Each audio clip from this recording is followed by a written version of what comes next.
వ్యతిరేకంగా ఉన్నట్టుగా అనిపించింది. ఆ వీడియో చూసినప్పుడు ఆయన బైబిల్‌ని బైబిల్‌ని వ్యతిరేకిస్తాను కానీ, బైబిల్ కన్నా ఎక్కువగా సనాతన ధర్మ గ్రంథాలను వ్యతిరేకిస్తానన్నప్పుడు నాకు ఒకంత ఆశ్చర్యం గుర్తయింది. అయితే ఆయన గూడా ఆ క్రైస్తవ వక్త కూడా అడిగారు. మీరు నాస్తికుడా? ఆస్తికుడా? అంటే ఆయన ఆస్తికుడు అన్నారు. మీరు హిందుత్వంలోకి వెళ్లారంటే నేను ఇంకా వెళ్ళలేదనేటువంటి మాట ఆయన చెప్పడం జరిగింది. అంటే అసలు ఏంటి ఆయన ఉద్దేశ్యం ఏమిటి? ఆయన ఆలోచన ఏంటి? సమాజానికి ఏం నేర్పించాలి అని ఆయన అనుకుంటున్నారు అనేది నా ఇక్కడ ప్రశ్న. సో ఈ విధమైన ఆలోచన ఉన్నప్పుడు అసలు ఏం నేర్పించాలని ఆయన అయితే నువ్వు ఏం చేయాలని అనుకున్నాడు? అంటే ప్రజలని మోసం చేయాలనా? లేకపోతే నువ్వు ఒక ముసుగు వేసుకొని వచ్చేసి హిందూ సమాజాన్ని లేదంటే ఒక మచ్చగా నిలబడాలనేటువంటిది ఆయనకే తెలియాలి. అనే ప్రేక్షకులు చూస్తున్నటువంటి వారికి కూడా గ్రహిస్తారని నేను అనుకుంటున్నాను. ఆయన ఇంకా మాట్లాడుతూ ఏమన్నాడంటే శ్రీరామచంద్ర ప్రభు విషయంలోకి వచ్చినప్పుడు శ్రీరామచంద్ర ప్రభు ఇంకొకరి దేవుళ్ళని పూజిస్తే ఈయన్ని ఏ విధంగా పూజిస్తాం అనేటువంటి ప్రశ్న వేయడం వల్ల నాకు కొద్దిగా బాధ అనిపించింది. అవగాహన ఉండి మాట్లాడుతాడా, అవగాహన లేకుండా మాట్లాడుతున్నా, మతి ఉండి మాట్లాడుతున్నా, మతి లేకుండా మాట్లాడుతున్నా అనేటువంటిది ఆలోచన వచ్చింది.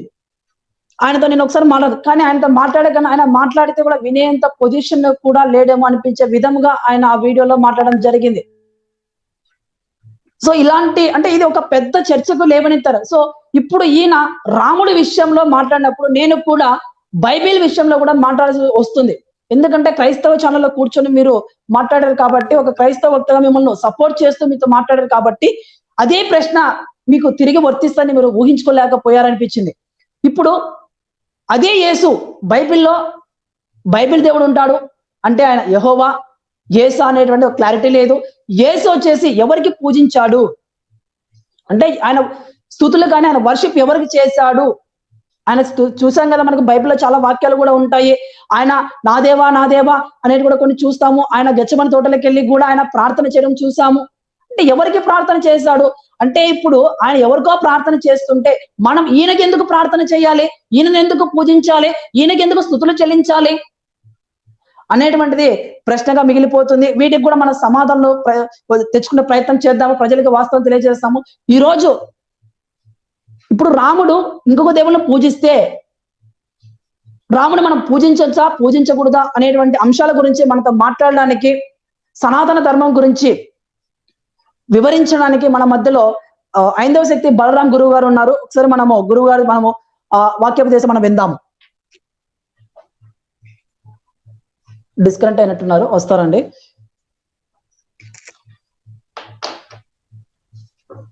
ఫణి గారు మీరు ఏమైనా యాడ్ చేయండి, అంతలోగా వస్తారు. ఓకే, యాక్చువల్గా ఇప్పుడు ఈ రిచర్డ్సన్ అనే అతను ఎవరైతే ఉన్నారో ఇతను చేసిన చీప్ ట్రిక్స్ లో ఒకటి ఇది అనుకుంటున్నాను నేను. అంటే ఎందుకంటే ఇప్పుడు ధర్మ మార్గం భాస్కర్ రాజు గారి ఛానల్లోకి వెళ్ళి ధర్మ మార్గం భాస్కర్ రాజు గారు చేసిన విధంగా ఆయన గర్వాపసి అయ్యాడని చెప్పి తర్వాత మళ్ళీ నేను వెనక్కి వచ్చేసాను అని చెప్పి పరిచయం చేసుకునే విధంగా, అంటే బైబిల్ ఏదో నాకు సరిగా అర్థం కాలేదనో లేదంటే ఏసు కల్లోకి వచ్చాడనో ఈ విధంగా చెప్పి ఇప్పుడు ఆయనకి సంబంధించి దీన్ని ఏంటి ప్రమోషన్ కోసం, యాక్చువల్గా ఆయన యూట్యూబ్ ఛానల్ ప్రమోషన్ కోసమో లేదంటే ఆయన ఫేమస్ అవడం కోసమో ఇట్లాంటివేవో ఐడెంటిటీ క్రైసిస్ అంటారు కదా దాన్ని.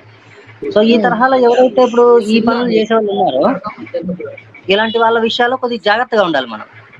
నిజానికి గుర్తుపెట్టుకోండి, ఇప్పుడు నాస్తికులనైనా సరే నమ్మొచ్చేమో కానీ నాస్తికుల్ని కూడా మనం ఆదరించవచ్చు, కానీ ఆదరించారు కూడా ఆల్రెడీ. సనాతన ధర్మం అనేది నాస్తికుల్ని కూడా ఆదరించింది, కానీ ఇట్లాంటి దొంగ వెధవల్ని మాత్రం అసలు ఆదరించకూడదు, గుర్తుపెట్టుకోండి. ఎందుకంటే వీడు ఊసరవెల్లి కంటే ప్రమాదకరం అనమాట. ఊసరవెల్లికైనా సరే రంగు మార్చడానికి టైం పడుతుంది, వీడు మరీ ఘోరం అలా అలా అనిపిస్తున్నాడు. అంటే ఇప్పుడు ఎట్లా అంటే యాక్చువల్గా హిందూ సమాజం దగ్గరికి వచ్చి ఏదో పలానా నేను గర్వాపసి అయ్యాను, నేను మతం మారాను, నేను బైబిల్ మీద చెప్తాను అంటే దానికి కమిట్మెంట్ అనేది ఎంతవరకు అనేది తెలియకుండా పాపం మరి మన వాళ్ళు కూడా ఆదరించలేరు ఒకటి. అయితే కరుణాకర్ లాగానే సరే మనం కూడా ఇక హిందూ సమాజాన్ని దోచుకున్నంత కాలం దోచుకుందాం, తర్వాత గొర్రె ముసుగు తీసేద్దాం, తర్వాత పాస్టర్ అయిపోదాం, తర్వాత లేదంటే ఏ క్రైస్తవుడు అయిపోదాం, వెళ్ళి ఇన్నాళ్ళు నేను హిందూగా ఉన్నాను, తిరిగి నేను మతం మారాను, మళ్ళీ నేను ఏసుని తెలుసుకున్నాను, అర్థం చేసుకోలేకపోయాను, అది ఇది అంటే ఈడు చెప్పే ఇటువంటి దొంగ నా కొడుకులు చెప్పే దొంగ సాక్ష్యాలు ఏవైతే ఉన్నాయో ఈ సాక్ష్యాలు ఇలా చెప్పినందుకు వాడికి ఎంతో కొంత ముట్ట చెప్తుంది క్రైస్తవ ప్రపంచం, ఈ క్రైస్తవ పాస్టర్లు కానీ, ఈ క్రైస్తవ సమాజం కానీ వాడికి ఎంతో భారీ భారీ మొత్తం స్థాయిలోనే ముట్ట చెప్తారు. సో ఈ విధంగా వాడేదో పక్కా ప్లానింగ్ తో వచ్చాడు అనుకుంటున్నాను నేను. నిజానికి వాడు తెలుసుకున్నవాడైతే ఫస్ట్ ఆఫ్ ఆల్ చెప్పిన తర్వాత నాకు హైందవ గ్రంథాల్లో ఇంకా డౌట్లు ఉన్నాయంటే అవి ముందు ఎక్స్పోజ్ చేయకుండా ఎలా చేశాడు భాస్కర్ గారు ఛానల్? ఆయన ఒక మాట అన్నారు పని గారు, ఆయన ఏమన్నారంటే బైబిల్ వ్యతిరేకిస్తాను, బైబిల్ కన్నా ఎక్కువగా సనాతన గ్రంథాన్ని వ్యతిరేకిస్తానంట. అదే అంటున్నాను. ఇప్పుడు సనాతన గ్రంథాలను వ్యతిరేకిస్తాను అంటే సనాతన గ్రంథాలు, మూల గ్రంథాలు, వాటన్నిటికీ మూలము ఆయుపట్టు అయినటువంటి వేదాలని ఆల్రెడీ ఇప్పుడు వాటికి సంబంధించిన భాష్యాలు కానీ వీటిని ఆల్రెడీ ధర్మమార్గం భాస్కర్ గారు ఇది చేస్తున్నారు. సో ఇలాంటి సిచ్యువేషన్ లో ఆయన ఛానల్లోకి వచ్చి ఆయన ఛానల్లో మాట్లాడేటప్పుడు ఈ డౌట్ అక్కడ ఎందుకు రేస్ చేయలేదు? ఫస్ట్ ఒకటి. రెండో విషయానికి వచ్చేసరికి కేవలం వెళ్ళి క్రైస్తవుల ఛానల్లోనే ఎందుకు అట్లా చేస్తున్నాడు? రెండు, ఇప్పుడు ఇలా చేస్తే ఇలా ఓసరవెల్లి లాంటి ప్రదర్శన చేస్తే ముందు ఫేమస్ అయ్యాడు వాడు. ఎట్లా ఫేమస్ అయ్యాడు? నేను గర్వాపసి అయ్యాను, నేను మతం మారాను, ఆ మతాన్ని వదిలేశాను, అది ఇంత కల్తీ మతం అది ఇది అని చెప్పేసి ముందు వచ్చి ఫేమస్ అయ్యాడు. తర్వాత ఇప్పుడు వాడిని టార్గెట్ చేస్తారు ఎవరు? క్రైస్తవ సమాజం. అయితే అమ్మాయిల్ని పంపించడమా, అమ్మాయిల్ని ఎరేయడమా, డబ్బులు ఎరేయడమా, లేదంటే మామూలుగా సమాజంలో ఏదైనా వీడికి ఏదైనా అవసరం ఉంటే అట్లాంటి అవసరాల్లో ఏదైనా అడ్డుపడ్డమా? క్రైస్తవ సమాజం మత మార్పిళ్ళు చేయడానికి పక్కాగా చెప్పాలంటే ఓపెన్ గా ఆడాళ్ళు సైతం పక్కలో రావడానికి కూడా సిద్ధంగా ఉంటారు. అటువంటి దుర్మార్గపు మతం ఇది. ఇది ఏది కూడా నేను ఊహించో ఇంకో రకంగా చెప్పట్లా. ఇది కంప్లీట్ గా ప్రతి దానికి కూడా నేను ప్రత్యక్ష సాక్షి, నేను సాక్షిగా చెప్తున్నాను. సో ఇట్లా వాళ్ళు మత మార్పులు చేయడం అనేది మనం ప్రధాన అజెండాతో పనిచేస్తుంటారు కాబట్టి సో వీడికి ఏదైనా భారీ ఆఫర్ ఇస్తారు అనే ఉద్దేశంతో చేసి ఉండొచ్చు ఒకటి. ఇట్లాంటివి ఉన్నప్పుడు మనము వీళ్ళల్లో ఎవరిని నమ్మాలి ఎవరిని నమ్మకూడదు అనేది హైందవ సమాజం కన్ఫ్యూజన్ లోకి వెళ్తుంది. వెళ్ళేటప్పుడు ఒకటే సింపుల్ బండ గుర్తు, వాడు క్రైస్తవాన్ని వదిలేశాడు అంటే క్రైస్తవాన్ని అమ్మనా బూతులను తిట్టాలి, లేదా బైబిల్లో ఉన్న బూతులు ఓపెన్ గా చదివి చెప్పగలగాలి. సో ఈ రెండు విషయాల్లో ఏమన్నా వాడు గనక ఉంటే అఫ్కోర్స్ ఖచ్చితంగా వాడు యాంటీ క్రైస్ట్, వాడు ఎవడైనా కావచ్చు. సరే ఒకవేళ సనాతన ధర్మ గ్రంథాల మీద డౌట్లు ఏమైనా ఉన్నాయి, నేను యాంటీ క్రైస్ట్ అనుకుంటే కనుక ఖచ్చితంగా ఆదరిద్దాం, చెప్దాం, ఉడమర్చి చెప్దాం, అర్థమయ్యేలా చెప్దాం. కానీ ఈ ఉద్దేశంతో అడ్డం పెట్టుకొని ఐడెంటిటీ క్రైసిస్, లేదంటే మనీ ఆఫరింగ్ చేస్తారో, లేదంటే అమ్మాయిలను ఆఫరింగ్ చేస్తారో, లేదంటే ఫారిన్ కంట్రీస్ కి తీసుకెళ్లి అక్కడ చర్చిలో పాలన చేస్తారో, లేదంటే అక్కడ అమ్మాయిలను ఇచ్చి అమ్మాయిలను ఎరేసి ఇట్లాంటి పనులు ఏదన్నా చేసి ఎక్కువ డాలర్స్ ముట్ట చెప్పడం, ఇట్లాంటి ఏదన్నా చేస్తారని ఏమన్నా ఆశించి చేస్తున్నాడు ఏంటన్నది వాడు క్లారిటీగా రావాలి బయటికి. వాడు రాడు. మోసం చేసేవాడు ఎప్పుడు కూడా ఒక ముసుగేసుకొని ఉంటాడు. ఇట్లాంటి వాళ్ళే మోసం చేసేయడానికి ముసుగేసుకొని ఉంటారు. సో అలాంటప్పుడు వీళ్ళలో ఎవరు ఏంటి అన్నది మనం తెలుసుకోగలిగితే ముందు ఖచ్చితంగా మనం వీళ్ళ మోయలో పడకూడదు, వీళ్ళ మోసంలో పడకుండా రక్షించుకోవచ్చు. ఇప్పుడు మామూలుగా మనం చేసుకున్న విషయం ఏంటంటే మన హిందువుల్ని ఈ బైబిల్ పట్టుకొచ్చి ఎల్లగా తీసుకొచ్చి సువార్త చెప్తామని మత మార్పిళ్ళు చేసి చర్చిలకు తీసుకెళ్లి చర్చిలో కూర్చోబెట్టి వాళ్ళ దగ్గర దశమ భాగాలు దొబ్బి తిని హిందువుల్ని దోచుకుంటున్నారు అనే ఉద్దేశంతో మనం మాట్లాడుతున్నాం.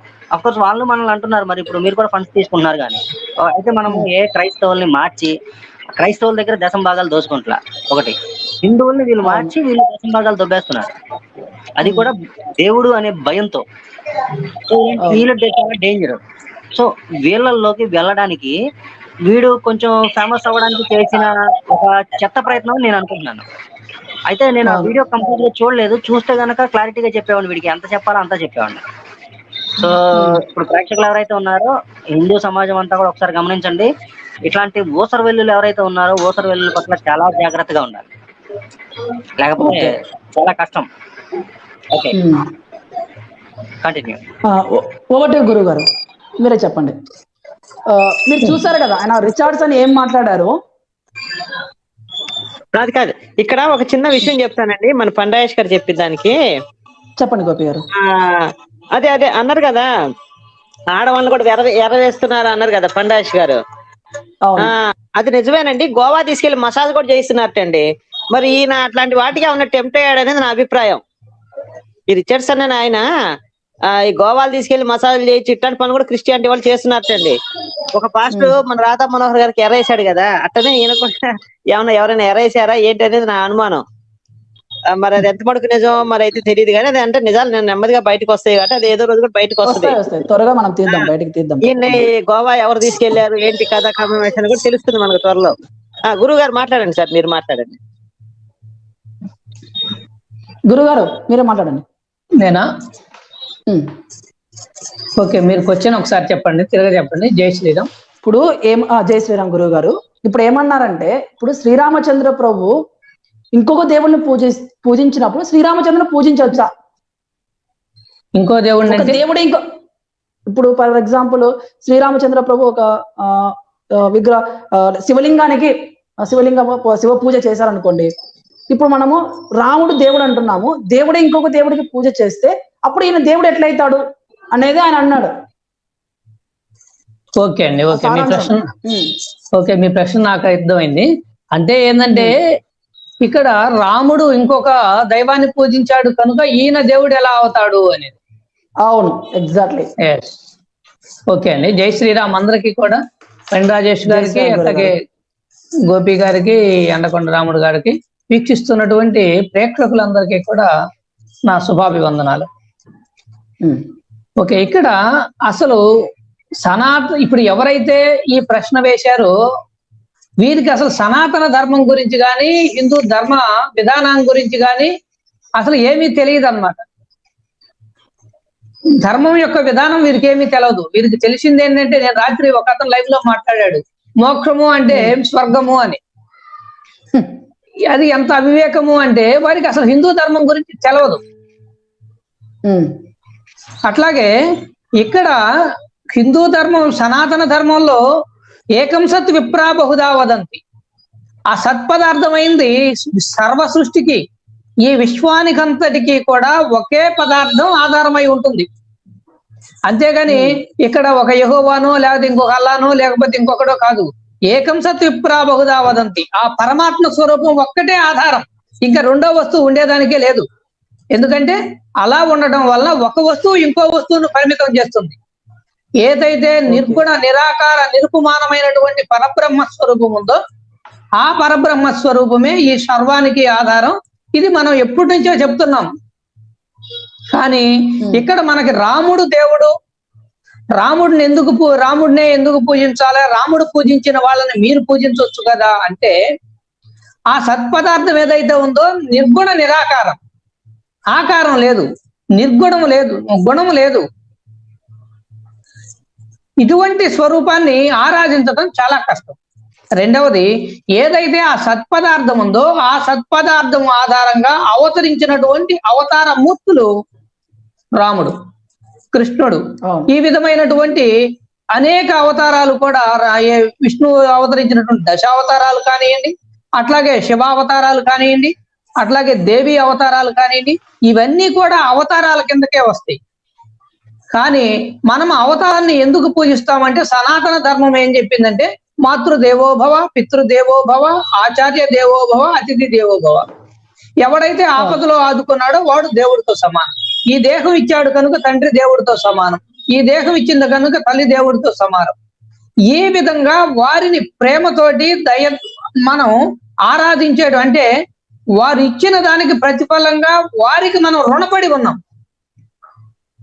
అందుకు మనం వారిని దైవంగా ఆరాధించమని మన సనాతన ధర్మం చెప్తూ ఉంది.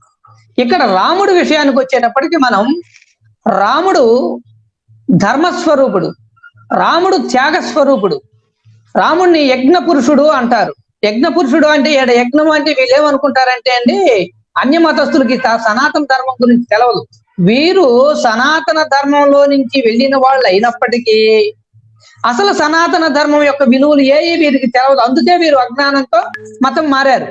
ఎందుకంటే సనాతన ధర్మం విలువలు కానీ తెలిసి ఉన్నవాడు ఎవ్వడూ కూడా మతం మారడు. ఈ మతంలోనే తాను బ్రహ్మమయ్యేటువంటి అవకాశం ఒక్క సనాతన ధర్మంలోనే ఉంది. తాను ఉన్నత స్థితికి వెళ్ళే అవకాశం వేరే ధర్మాల్లో ఉండదు, ఎక్కడ పుట్టాడో అక్కడే. ఎందుకంటే వాడు ఎప్పుడు నిత్యం యాచన చేస్తూ ప్రభువా నాకు ఇదివు, ప్రభువా నాకు ఇదివు అని ఈ విధంగా యాచన చేసేటువంటి విధానం. కానీ సనాతన ధర్మం అలా కాదండి. అందువల్ల ఇక్కడ యజ్ఞ పురుషుడు అంటే త్యాగపూర్వకమైనటువంటి సత్కర్మలు ఆచరించేటువంటి వాడు, తన జీవితాన్ని త్యాగం చేసినటువంటి వాడు రాముడు. పరిపూర్ణమైనటువంటి మానవుడు ఎలా జీవించాలి, ఏ ధర్మాన్ని ఎలా ఆచరించాలి అనేటువంటి సత్స్వరూపాన్ని తాను ఆచరించి తెలియజేసినటువంటి వాడు రాముడు. ఒక తండ్రితో ఎలా ఉండాలా, తల్లితో ఎలా ఉండాలా, అన్నా చెల్లెలతో ఎలా ఉండాలా, ఈ సమాజంతో ఎలా ఉండాలా, ఈ సమాజాన్ని ఎలా పరిరక్షించాలా, ఏ విధమైనటువంటి త్యాగభావంతో ధర్మాన్ని మనం ప్రబోధించాలా, ఈ ధర్మ మార్గాన్ని రేపు ఎవరు ఏదైతే ఆచరిస్తున్నారో, పెద్దలు ఏదో ఆచరిస్తున్నారో అదే రేపు ఇతర జనులు కూడా ఆచరిస్తారు. కనుక ఆ ధర్మ మార్గాన్ని మనం ఏ విధంగా వారికి చూపించాలా అనేటువంటి విధానంతో ధర్మాన్ని ప్రజలకు ఆచరించి చూపించినటువంటి మహనీయుడు రామచంద్రుడు. అందుకే మనకి ఊరికొక్క శివాలయం, వీధికొక్క రామాలయం అంటారు. వీధికొక్క రామాలయం ఎందుకంటే ప్రతి వాడు కూడా పుట్టినప్పటి నుంచి ఆ రాముడి మార్గాలనే ఆచరించాలా, ఆ రాముడు చూపినటువంటి ధర్మాన్నే ఆచరించాలా, ఆ రాముడు ఎలా ప్రవర్తించాడో అలా ప్రవర్తించాలా. అందుకే రామో విగ్రహవాన్ ధర్మ అన్నారు. రాముడు అంటే ఎవడు అంటే ఆ ధర్మమైనటువంటి స్వరూపం ఒక రూపాన్ని ధరిస్తే ఏ రూపం ఉంటది అంటే రాముడు అంటారు. అంటే ఈ రాముడు రామో విగ్రహవాన్ ధర్మ అని ఎవరన్నారో తెలుసా అండి? మారీచుడు. మారీచుడు అనేటువంటి రాక్షసుడు చెప్పాడు. ఎవరికి? రావణుడికి చెప్పాడు. ఇక్కడ మారీచుడు, నేను మాట్లాడొచ్చు కదండి ఒక 5 నిమిషాలు 10 నిమిషాలు? తప్పకుండా గురుగారు, మీదే అవకాశం. ఇప్పుడు రాముడు 11వ ఏటనే తను 11వ ఏటనే ప్రశ్నిస్తాడండి. క్షణం విత్తం క్షణం చిత్తం క్షణం జీవితం ఆవయోహు ఏమో మునేకి కిమ్యక నక్షణం అంటాడు. ఇక్కడ ఏదైతే ఉందో జీవితం అంతా కూడా క్షణకాలంలో జరిగిపోతూ ఉంది, క్షణకాలంలో మారిపోతూ ఉంది. అసలు మానవ జీవితం కూడా క్షణమే కదా, ఈ క్షణకాలానికి అసలు ఇక్కడ సత్యం ఏంటి తెలియజేయండి అని చెప్పేసి మహర్షిని అడుగుతాడు. అప్పుడు మహర్షి గారు చెప్తాడు, సపరేట్ గా దీనికి ఒక గీతను ప్రబోధిస్తాడు. వశిష్ఠ గీతను వశిష్ఠ మహర్షి ఒక గీతనే ప్రబోధిస్తాడు రాముడు వారికి. ఇక్కడ వశిష్ఠ గీత అని రామాయణంలో ఉంటుంది. అప్పుడు అంత చిన్న వయసులోనే ఆ గీతా ప్రబోధాన్ని, అంత వైరాగ్యాన్ని, అంత జ్ఞానాన్ని పొందినటువంటి వాడు రాముడు. ఆ తర్వాత అడవి మార్గంలో ఏదైతే విశ్వామిత్రుని యాగరక్షణకు వెళ్తాడో ఇక్కడ బాగా గమనించండి. ఎందుకు రాముడు ధర్మ పరిరక్షణకి ఈ విధమైనటువంటి రాక్షసుల మీద ఉన్నటువంటి ఈ మునుల నుంచి రాక్షసులను పరిరక్షించాడు అంటే, తాటక వెంట వెళుతూ విశ్వామిత్రుని వెంట వెళుతూ ఉన్నప్పుడు ఒక చోట పెద్దగా కొన్ని స్తంభాల ఎత్తులో ఈ మానవ అస్థి పంజరాలు కనపడుతూ ఉంటాయి కువలగా. అప్పుడు అడుగుతాడు, ఏంటి గురువు గారు ఈ విధంగా ఈ అస్థి పంజరాలు ఏ మానవ అస్థి పంజరాలు లాగా కనబడుతూ ఉన్నాయి, ఇవేంటి అంటే ఇక్కడ తాటక అనేటువంటి ఒక రాక్షసి ఉంది. ఆ రాక్షసి ఈ ప్రాంతంలో సంచరించేటువంటి ధ్యానం చేసుకునేటువంటి ఈ మహర్షులందరినీ కూడా చంపి భుజిస్తూ ఉంటది. ఆమె తిన్నటువంటి ఎముకలే, ఆమె పుత్రులు 2 ఉన్నారు, వాళ్ళు తిన్నటువంటి మానవ శరీరాలే ఈ ఎముకలు అని. అప్పుడు రాముడు చెలించిపోయిన తర్వాత ఇంత దుర్మార్గాన్ని మనం ఎట్లా పరిరక్షించాలా, ఈ మునులను ఎలా పరిరక్షించాలని అప్పుడే నిర్ణయించుకుంటాడు. ఆ తర్వాత వెళుతుండగా తాటక వస్తుంది. తాటకని ముందు రాముడు సంశయిస్తాడు, స్త్రీ కదా సంభవచ్చు అని. అప్పుడు విశ్వామిత్రుడు చెప్తాడు, అధర్మమైనటువంటి కార్యక్రమం చేస్తున్నప్పుడు, పెద్ద ధర్మానికి విఘాతం జరుగుతున్నప్పుడు అది స్త్రీ అయినా సరే వెనుకబడవలసిన లేదు, కొట్టేసేయమంటాడు. అప్పుడు తాటక మీద బాణం వేసి తాటకను వధిస్తాడు. ఆ తరువాత వచ్చినటువంటి మారీచు సుబాహుడు మొదటి బాణానికే చనిపోతాడు. ఈ మారీచుడిని చంపకుండా ఎక్కడో సముద్రంలో పడిపోయేట్టుగా విసిరేట్టుగా బాణం వేస్తాడు. ఆ తర్వాత ఇంకొకసారి కూడా మారీచుడిని ఆ విధంగానే తరుముతాడు. అప్పుడు మారీచుడు చెప్తాడు, రాముడు అంటే ధర్మస్వరూపం, ఆయన యొక్క బాణం యొక్క శక్తి నేను రుచి చూశాను, అటువంటి రాముడిని ధర్మస్వరూపమైనటువంటి రాముడి జోలికి వెళ్ళకు, ఇట్లా మాయలేడి వేషం ధరించమని నన్ను కోరకు, రాముడి జోలికి వెళ్ళకు అని చెప్పేసి రావణుడికి చెప్తాడు. ఆ విధంగా రాముడు అంత ధర్మస్వరూపుడైనటువంటి వాడు రాముడు. అనేక ధర్మ సంకటాల్లో ఏ విధంగా ఇక్కడ ధర్మ సంకటం అనేది ప్రతి ఒక్కరికి చాలా ఇబ్బందికరంగా ఉంటుందండి. ఈ విధమైనటువంటి ధర్మ సంకటాలు రెండు పక్కల ఉన్నటువంటి సమతుల్యమైనటువంటి కష్టాలు వస్తాయి. అలాంటప్పుడు ధర్మ సంకటం అంటారు. ఆ ధర్మ సంకటంలో ఎలా మనం ప్రవర్తించాలి, ఏ విధమైనటువంటి ధర్మాన్ని నిర్వర్తించాలి అనేది కూడా రాముడు సుస్పష్టంగా ప్రవర్తించి చెప్పాడు. అదే విధంగా తన జనులందరికీ కూడా ఆచరణలో చూపించాడు. హింస లేనటువంటి శాంతియుతమైనటువంటి ప్రబోధం చేశాడు. కనుకనే ఈ రోజు మన సనాతన ధర్మం ఈ భారతదేశంలో ఏదైనా అంటే ఈ దేవుడు లేనటువంటి ఈ అవైదిక మతాలు కానివ్వండి, ఈ క్రైస్తవ మతాలు కానివ్వండి, ఈ ఎడారి మతాలు కానివ్వండి, ఇవన్నీ కూడా వచ్చి మళ్ళా ఈ రోజు భారతదేశంలో ఉద్దితలుతున్నాయి, బ్రతుకుతున్నాయి అంటే రాముడు ప్రబోధించినటువంటి హింస లేనటువంటి లక్షణం, శాంతియుతమైనటువంటి మార్గమే వీరికి రక్ష. అది లేకుండా ఉంటే ఆ విధమైనటువంటి తత్వాన్ని రాముడు కరెక్ట్ గా మనకు కానీ వేరే ధర్మాలు రాకూడదనో, లేదంటే అన్యల మతాలు కలిగినటువంటి లక్షణాలు ఆ రోజుల్లో కూడా ఉండేవి. ఆ విధమైనటువంటి వాళ్ళనందరినీ కూడా ఏరివేయాలి అని రాముడు ప్రబోధించినట్లయితే వేరే మతాలు వచ్చేది కాదు. వేరే పాలనలు కూడా భారతదేశానికి ముస్లిం పాలనలు కానివ్వండి, ఇంగ్లీష్ పాలనలు కానీ ఇలాంటివన్నీ మనకు వచ్చిండే కాదు, మనకి అగత్యం ఉండేది కాదు. కానీ అలా వచ్చింటే భారతదేశంలో ఈ విధమైనటువంటి శాంతి కూడా ఉండేది కాదు. అందుకనే రాముడు శాంతిని ప్రబోధించాడు. అవసరమైతే కష్టాన్ని భరించైనా కానీ శాంతిని మనం ఎలా ఇవ్వాలా, ఈ దేశంలో ఎలా నిలపాలా, ఈ సమాజంలో ఎలా నిలపాలా అనేటువంటి విధానాన్ని రాముడు ప్రబోధించాడు. కనుకనే ఇప్పుడు ఈ విధమైనటువంటి ఎడారి మతాలు, అజ్ఞాన మతాలు కూడా ఇక్కడ జీవిస్తున్నాయి. అందుకే మనం రాముడు ఆలయం లేనటువంటి భారతదేశాన్ని అస్సలు ఊహించుకోలేమండి. రాముడు లేనటువంటి రామాలయం లేనటువంటి గ్రామాన్ని కానీ, రామాలయం లేనటువంటిది అసలు ఈ భారతదేశాన్ని మనం ఊహించుకోలేము. అలాగా అంత గొప్ప చరిత్ర రాముడికి ఉన్నది. అయితే మనం ఎందుకు పూజిస్తున్నామంటే ఇందుకే, వారి మార్గాలనే మనం ఆదర్శంగా తీసుకోవాలా, వారి మార్గాలనే ఆచరిస్తూ ఈ సనాతన ధర్మం వర్ధిల్లాలా, ఈ దేశం అంతా కూడా సుభిక్షంగా ఉండాలా. ప్రతి ఒక్క జీవి కూడా, ఇక్కడ మానవుడు ప్రధానం కాదండి. 84 లక్షల జీవరాశుల్లో మానవుడు ఒక జన్మ అంతే. 84 లక్షల్లో దేవ యక్ష కిన్నెర కింపురుషాది అనేక జాతులు ఉన్నాయి. అట్లాగే మనకు జంతు జాతులు అనేకం ఉన్నాయి, జలచరాలు అనేకం ఉన్నాయి, కేచరాలు పక్షులు అనేకం ఉన్నాయి. ఇవన్నీ కూడా జాతులే. ప్రతి జాతి కూడా సుఖంగా జీవించాలా. భగవంతుడు సర్వజీవుల్ని సమానంగా సృష్టించాడండి. ఇక్కడ ఎవడో చెప్పినట్లు ఏది ఇవన్నీ నీకోసమే సృష్టించాను, నువ్వు అనుభవించడానికే సృష్టించాను, స్త్రీకి ఆత్మ లేదు, స్త్రీలను నువ్వు ఎంతమందినైనా అనుభవించవచ్చు, ఇవన్నీ నువ్వు చంపుకొని తినడానికే నేను సృష్టించాను అని ఊరిక పై మాటలు అజ్ఞానంతో మాట్లాడితే సరిపోదండి. ఈ ప్రపంచంలో జీవించేటువంటి హక్కు ప్రతి జీవికి ఉందండి. నీకెంత హక్కు ఉందో ఆ జీవికి కూడా అంతే హక్కు ఉంది. ఇక్కడ మానవుడికి సపరేట్ గా ఎక్స్ట్రా ఏం లేదండి. నీకు జ్ఞానము అనేది ఇవ్వబడింది. జంతువుల్లోకి నీకు ఇవ్వబడింది ఏంటంటే ఆ జ్ఞానం ఇవ్వబడింది. ఆ జ్ఞానం నీకెందుకు అంటే నువ్వు ఉన్న స్థితి నుంచి ఉన్నత స్థితికి చేరుకోవాలా, మానవత్వం నుంచి దివ్యత్వం వైపు చేరుకోవాలా, నువ్వు సాక్షాత్తు పరబ్రహ్మలో ఐక్యం కావాలా. సనాతన ధర్మం కూడా ఇక్కడ రాముడు చెప్పింది కూడా ఇదేనండి. ఏకం సత్యుప్రా బహుదావాలంటే ఆ సత్పదార్థంలో నువ్వు వెళ్ళి కలవాలా, నువ్వు సత్పదార్థ స్వరూపం కావాలా.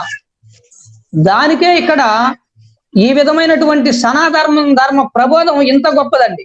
అదే రాముడు మనకు ప్రబోధించింది, అదే మనం ఆచరించవలసినటువంటి విధానం కూడా. ప్రపంచంలో ఏ వ్యక్తి, ఏ శక్తి, ఏ దైవము కూడా చేయలేనటువంటి సత్కర్మల్ని రాముడు చేసి చూపించాడు. ఒక్క మాట అండి, ఇక్కడ చెప్పండి గురుగారు. అడవికి వెళ్ళిపోయిన తర్వాత అడవిలో మన మునిజన పరిరక్షణ జరుగుతూ ఉంటుంది. ఒకసారి శూర్పణఖ రాముడు దగ్గరకు వస్తుంది. రాముడు నేను ఏకపత్నితోటి, నేను ఒకటే మాట, ఒకటే బాణం, ఒకటే సతి, నాలో ఏ విధమైనటువంటి వ్యత్యాసం లేదు, ఇదే మార్గం అని చెప్తాడు. ఆ తర్వాత లక్ష్మణుడిని వెళ్ళి ఇబ్బంది పెడుతుంది. లక్ష్మణుడు ముక్కు చెవులు కోసి పరాభవించి పంపించేస్తాడు. ఈ శూర్పణఖ ఏం చేస్తుంది అంటే 14,000 మంది రాక్షసుల్ని, 8 మంది సైన్యాధికారుల్ని, ముగ్గురిని వధించి రమ్మని పంపిస్తుందండి, ఒక మహా సైన్యాన్ని. అప్పుడు రాముడు ఏం చేస్తాడు అంటే లక్ష్మణుడి దగ్గర, సీత దగ్గర లక్ష్మణుడిని కావలిగా ఉంచి రాముడు ఒక్కడే ఒక 3/4 గంట, ఒక ముహూర్త కాలంలో ఈ 14,000 మంది సైన్యాన్ని, 8 మంది సైన్యాధిపతులను మొత్తాన్ని సంహరించేస్తాడు. అంత గొప్ప ధీరుడు, అంత గొప్ప యోధుడు రాముడు.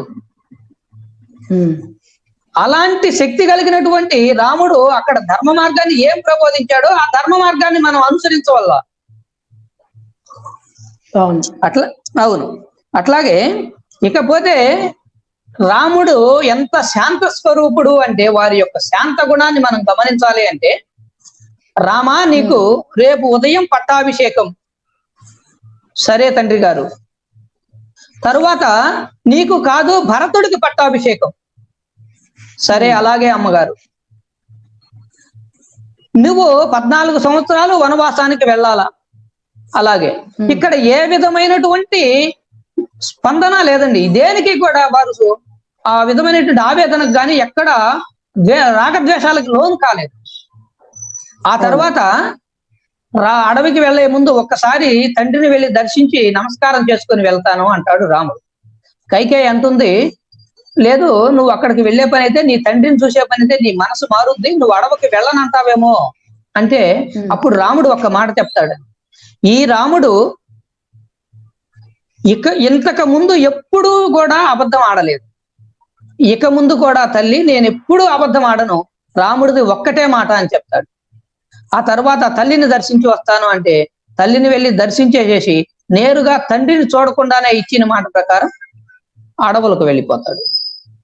అంత గొప్ప శాంత స్వరూపుడు.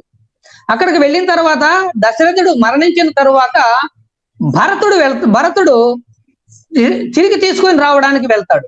ఆ వెళ్ళేటప్పుడు లక్ష్మణుడు ఏమంటాడంటే, ఆ ధ్వనులు అవి ఇవన్నీ విని నేను భరతుడి మీద యుద్ధం చేస్తాను, భరతుడు నీ మీదకి యుద్ధానికి వస్తున్నాడు సైన్యాన్ని తీసుకొని అంటాడు. లక్ష్మణ, నీకు తెలవదు, భరతుడి యొక్క హృదయం ఏందో నాకు తెలుసు, నువ్వు అసంబద్ధమైనటువంటి వ్యాఖ్యలను సాలించు, నీ అసంబద్ధమైన వ్యాఖ్యలను సాలించు లక్ష్మణుణ్ణి, భరతుని హృదయం నాకు తెలుసు అంటాడు. ఆ తర్వాత వెళ్ళిన తర్వాత ఈ దశరథుడికి ఆ పిండ క్రియలు జరిగిపోయిన తర్వాత అక్కడ మాండవ్య మహర్షి ఒక మాట అంటాడు, చనిపోయినటువంటి దశరథుడి మాటకి విలువ లేదు, నువ్వు ఇచ్చిన మాట అయిపోయింది, ఎందుకంటే నువ్వు దశరథుడికి మాట ఇచ్చావు, దశరథుడు చనిపోయాడు, ఆ మాటకి ఇంక విలువ లేదు, వచ్చేయి రాజ్యపాలన చేద్దుగానే. అప్పుడు మాండవ్య మహర్షికి రాముడు ఏం చెప్తాడో తెలుసండి, నేను ఇప్పటికీ కూడా రాజుగా నిన్ను దండించే అధికారం నాకుంది.